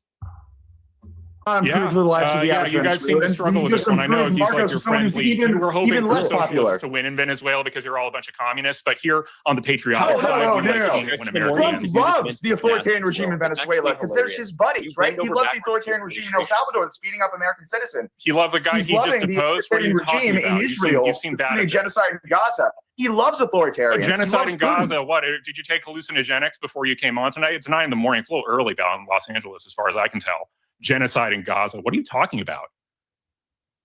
you know, the forced displacement of Gazans, right? A guy who just won in New Jersey 12 at a Okay, here's a runway. question for you. Did Britain commit genocide Gaza in Germany and actually in the air helped campaign in people, World War treated II? the people. Simple question. in Whoa, whoa, Gaza. whoa, whoa. Simple question. Did Britain commit genocide in Germany in the air campaign they conducted in World War II? No, but here's the thing, though. The British weren't out there pretty much saying how they wanted to eradicate all of Germany. They weren't out there expressing a disdain for those people. It was just war. It was damn near business is business. The problem with the Israelis and their gut and with Benjamin Netanyahu and his cabinet is they've called them the Amalek. They said no Palestinians are innocent. They said they're all terrorists. They all need to go, and they wouldn't mind if they all disappeared. So do you understand? Like, bro, it's not just the action; it's the language used while you're conducting the action. If they'd have just shut the fuck up and just carried out their military action, then no, it's not a genocide. But since they have genocidal language on top of their military action, that's actually what's making it a genocide. It's the language used by the politicians. So we'll make it an Iranian genocide. Let's say this. If we was to go out and commit an Iranian genocide, bro, if we was to go out there and bomb like 20, 30,000 Iranians in an area, and we were just going like, oh yeah, those Iranians are demons, they're all evil Islamists, they're all less than human. That's committing a genocide right there. Like, think about it. We're pretty much saying they're less than human. We're using genocidal language, and we're committing military action while talking like that. You see the problem? But if we just shut the fuck up and just do it without and nobody say nothing, even if you think it, as long as you don't say it, go out there and say it, it's not really a genocide. It's just military action, brutal military action, but not a genocide. Like I said, it's literally the language that makes all the difference. Actually, it's kind of funny. Was Britain targeting Germans? Yes, Britain was targeting Germans. Have you heard of Operation? No, genocide's not funny, but of course, you know, the language difference, the whole language aspect of it is kind of funny. It's like, you know, how you got to say it before it's actually a genocide, or you actually got to have a genocidal language while committing military action for it to be a genocide. 35,000 German civilians in a week in Hamburg. Was Britain targeting Germans for the sake of them being Germans? Thank you. Or were they actually targeting the regime? Thank you. Thank you. They attacked them not for being Germans. They didn't want to go up there. They weren't going out there saying destroy all those disgusting Germans. They're all Nazis. They all gotta go. They were doing whatever they can to take out the Nazis. That's the difference. Britain didn't do it with the intention to take out all Germans. Israel's doing it with the intention to take out all Palestinians. And it's either by killing them or displacing them. Israel wasn't targeting Gazans for the sake of being Gazans. They were targeting them because Hamas had kidnapped hundreds of people and was holding them underground. Surrounded their borders. Maybe that's a little bit different than a people that have been subjugated to apartheid for the past 75 years. Totally irrelevant. Now you're missing. You're completely dodging the question. I mean, it's kind of the reason why October 7th happened. It's kind of the reason why you guys have been dealing with Hamas and, you know, the Palestinians for a while because of your oppression of them. So that it is pretty relevant to the to the situation at hand, especially if Israel ever wants to have peace with them. I mean, and you might want to address that. But if not, you have two things. I mean, you can just, I don't know, two-state solution, or if you don't want to address it at all, you can kill them all. I mean, I wouldn't suggest it. I would go for the two-state or one-state solution, but apparently y'all choosing the kill them all option. Did England commit genocide by killing 35,000 German civilians in a week? This is the intellectual titan you brought to talk to us. Somebody who can't even acknowledge basic reality. You can't even answer a straight question. Yes or no? He did. Britain wasn't going like, bro, about to kill all those evil Germans. They wasn't using genocidal language. That's the difference. What's the question? The question is, did Britain commit genocide in Germany? Britain was not targeting Germans because of their ethnicity. Britain was targeting a country that had its own military that was invading borders. Like, if they wanted to kill every last Gazan, they could have. They moved Gazans around. The genocide isn't happening fast. So you're just like, no, your metric literally is that they're bad at the genocide. Just honestly, the genocide isn't happening because they're bad at it. Before coming on today, and that's why, you know. So if you're setting the boundary. If you're saying the boundary at having to kill every single person of an ethnic group for it to be a genocide, then no genocide has ever been committed. I said that it would have been very, very simple. It's in the point. It's in the point. They wanted to. It's in the point, Will. And they, then there's the term of, the definition of genocide, which is like the taking out of a people or extermination of a people in whole or in part. So it doesn't mean that you're taking out all of them. I mean, you could, like I said, you could take out a large part of them and just have that genocidal language. That's all it takes, is just you having a complete disdain for people and willing to take out a large number of them because you hate them. That's a genocide. And like you're willing to get, and when you're willing to get systematic about it, yeah, shit gets a little crazy. But yeah, you can definitely consider what's happening in Gaza a genocide just because of the language of BB and his cabinet members. Well, isn't the point? Trying to kill Gazans? Surely, surely the main. How many hang on, hang on. Nobody's buying this bullshit anymore. Time Even out. those in the Isn't the point, Republican Party are buying Will, this bullshit. that after Actually, after World War II, and we're in power. after World War II, whatever people think about the point you've raised, and there are passionate views either way, after World War II, the Geneva Convention was set up specifically to prevent people targeting civilians in the way that they were targeted during World War II. And it's a convention that everyone signed up to. Right, and but nobody would have accused your hero, Winston Churchill, of genocide. And the argument against what has happened in Gaza is that it breaches the Geneva Convention. That's the argument. Yeah, that argument is wrong. Can I respond, obviously. Piers? Yeah, you can. So in the 1990s, the Srebrenica massacre, part of the Bosnian War, was ruled to be an act of genocide by the ICJ. Only 8,000 Bosniak men and boys were killed. Another several thousand women and children were forcibly displaced. That's exactly what is happening in Gaza. Murder under the laws of war to facilitate. Really, they ethnic rounded up cleansing. 8,000 people and killed them all in cold blood. So Where did they do that? Netanyahu, Or was that actually October 7th? Excuse me. I'm No. still talking. No. I'm not going to let Benjamin, you do this. actually, ridiculous the slander. civilian This to is so combatant asinine. ratio. The civilian to combatant ratio in Gaza is much was worse than Srebrenica what about happened the in ratio, October 7th. not the mass No, murder of what people I in no, cold but blood. you're. I mean, what do you guys think you're doing by bombing hospitals and schools? And here's the thing: you're saying, "Oh, well, human shields." All right, well, what if Hamas came over and said that the IDF was using, the Israelis as human shields? Like, how wild would that be? So yeah, I'm sorry. He's not willing to sit there and accept that. You guys committed October 7th probably like 70 times. There's over 70,000 people that's been killed in Gaza, and most likely more because they're still digging up people out of the rubble. So to sit there and I'm sorry, but to sit there and that's gonna sound wild, but to sit there and harp on about 1,500 people who 800 of them were fair game because they were combatants is a bit wild. To compare to about 70,000 people with an 8-to-1 civilian and militant kill ratio. So for every 8 civilians, that's one Hamas member they take out.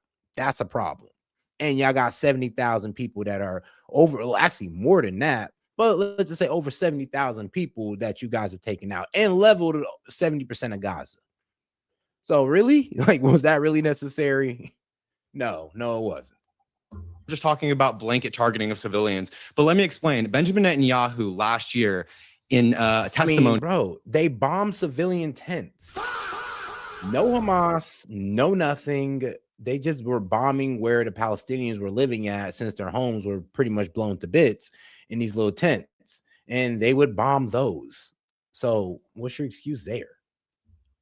Under the Foreign Affairs Committee said, we are deliberately destroying civilian infrastructure. We're destroying more and more houses. Our only issue right now is finding a nation to accept finding a nation to accept the Gaza population. You guys literally don't know. In fact, anything. Excuse me, I will let you speak. Houses. That's why they had to blow them up. Hamas I will let you speak. Houses. They built all their So they booby trapped 70% of Gaza. So you had to level.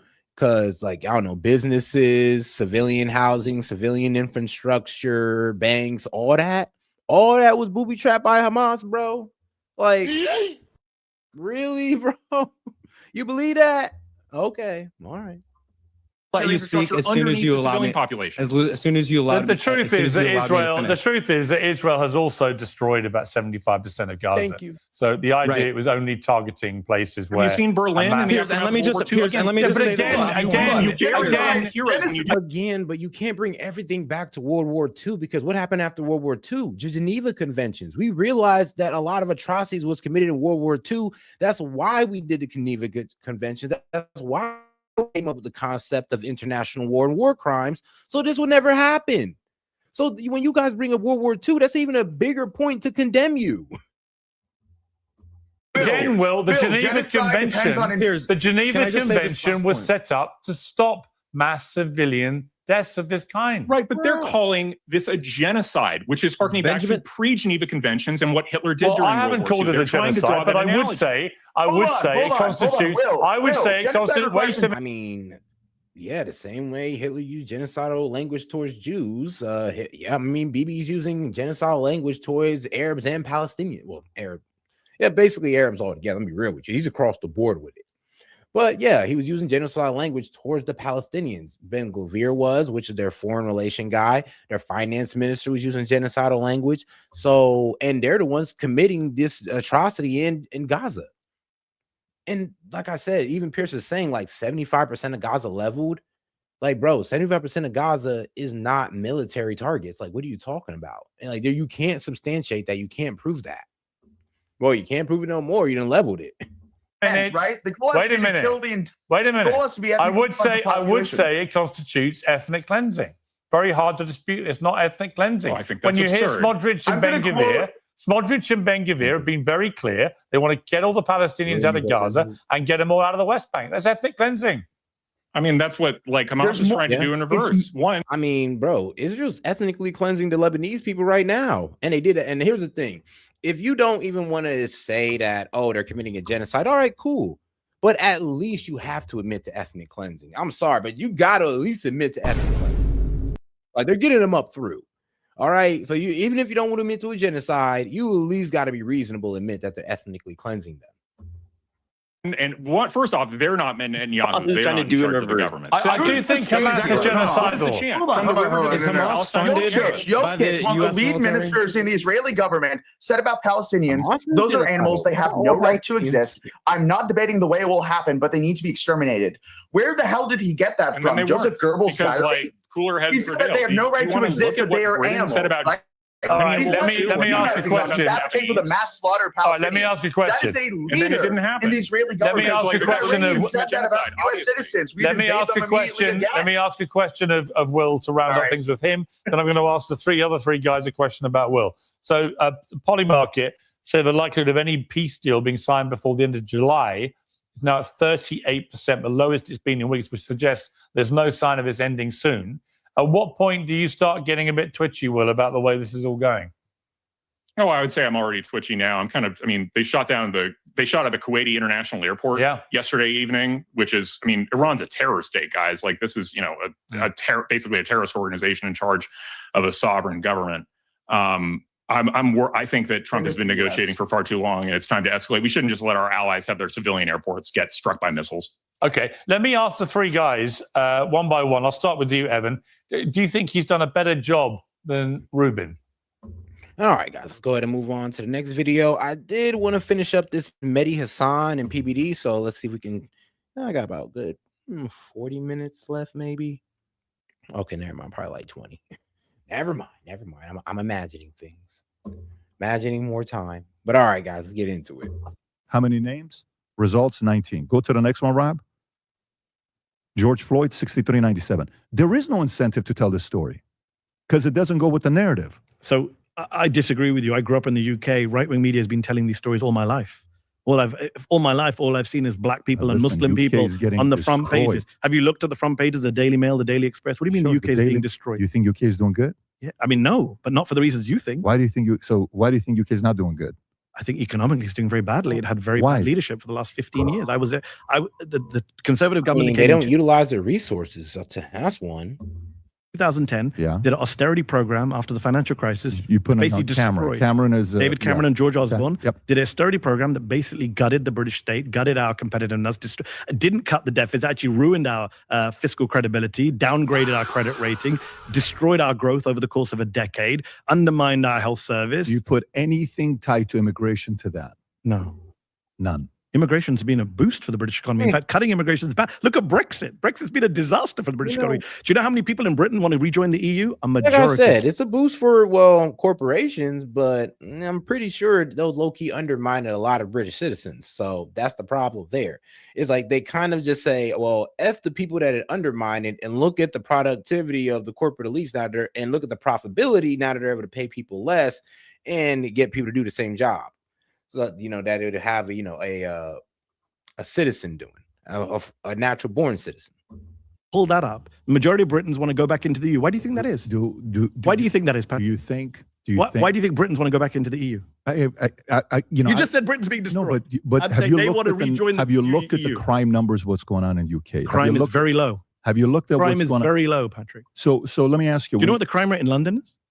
Did you see the tweet that You know, came out I know you're not a fan of Sadiq Khan. You're not a fan of my good friend Sadiq Khan, are you? What EU did? You saw the tweet that came out. What EU was saying they're doing, that they want to find a way to get rid of illegal immigrants. Okay, you're jumping around, Patrick. Britain is not in the EU. We're talking about Britain. You just said Britain's being destroyed, which is nonsense, and then you said crime rate.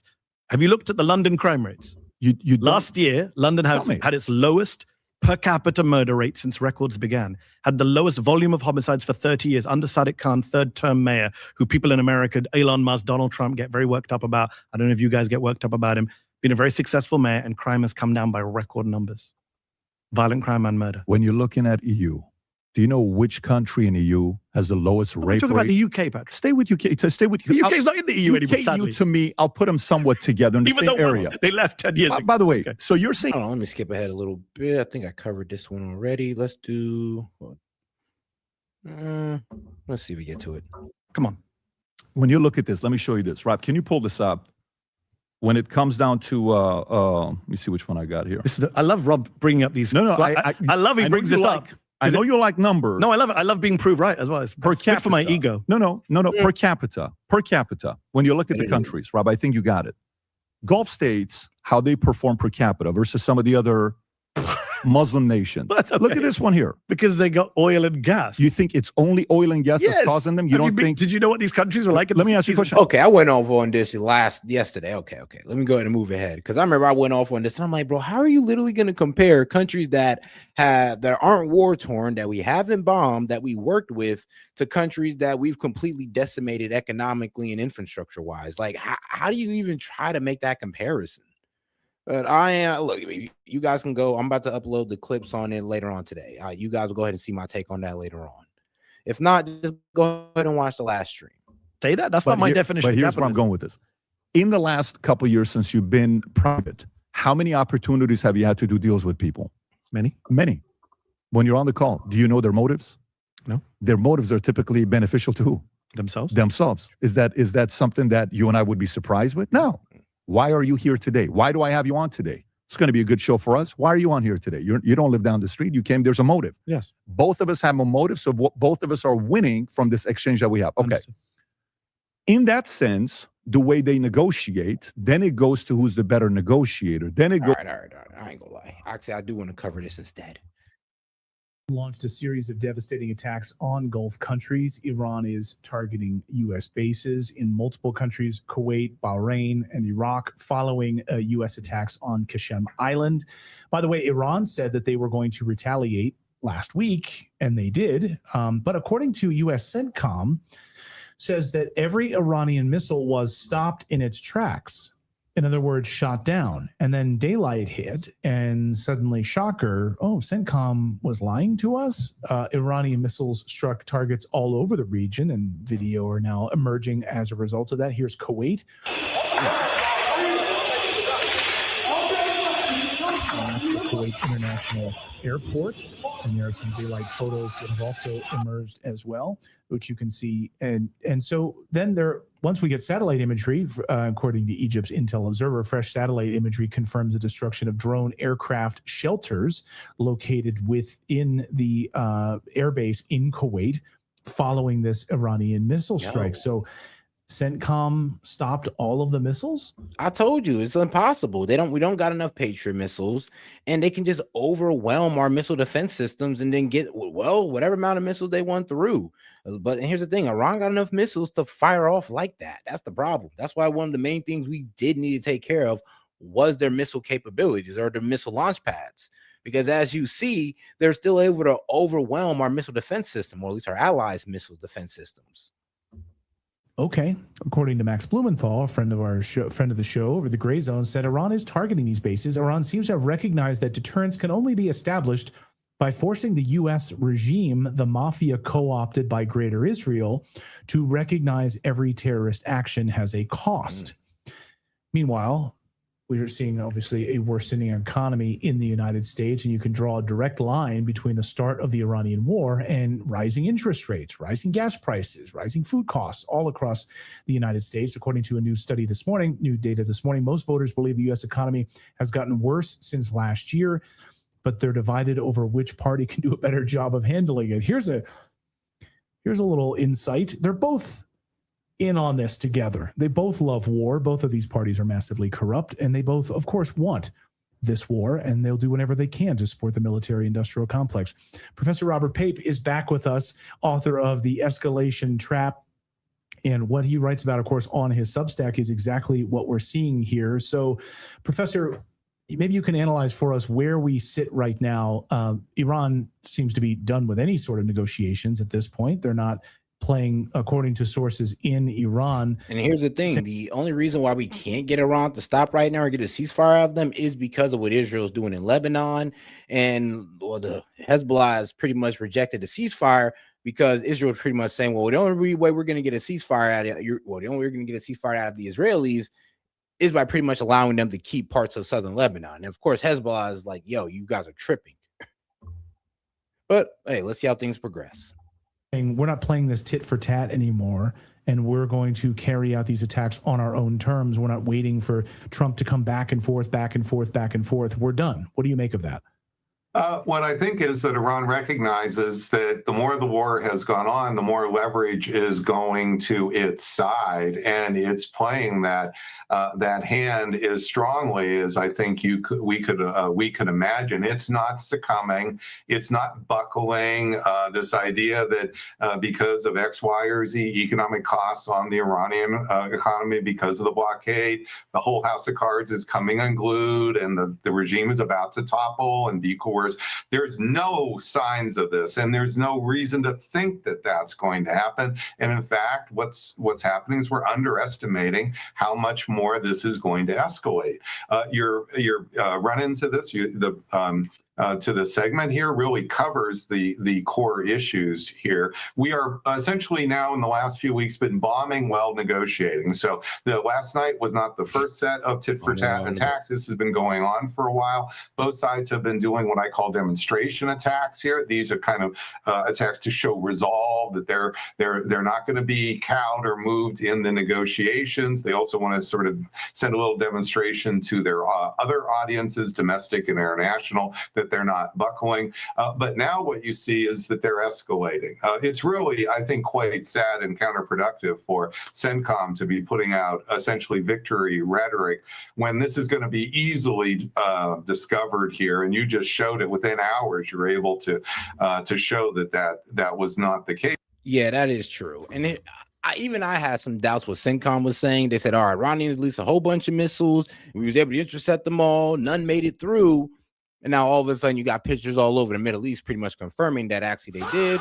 And they actually did cause pretty good damage. And they hit some key military assets like drone facilities. So it's like I said, if you just take what the administration is saying and what CENTCOM is saying like at face value, then you really don't know what's going on out here.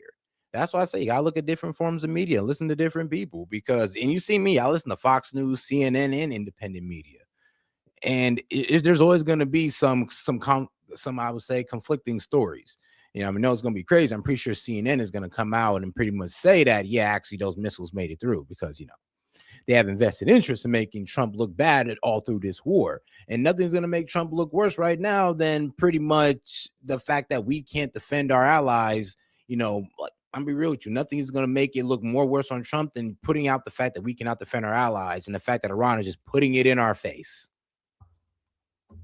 And what that does is it disillusions supporters on their own side here. So they might think putting out this rhetoric is a good idea, but over time it tends to be counterproductive, even for their own supporters, because people just see it with their own eyes. I'm sorry to say that I'm expecting there will be more escalation as time goes on, and specifically even for what happened against Kuwait, because the idea that you're going to let these videos get out, you're going to see all that damage, and the United States is just going to sit on its hands. Well, President Trump looks weak, and we know President Trump does not like to look weak.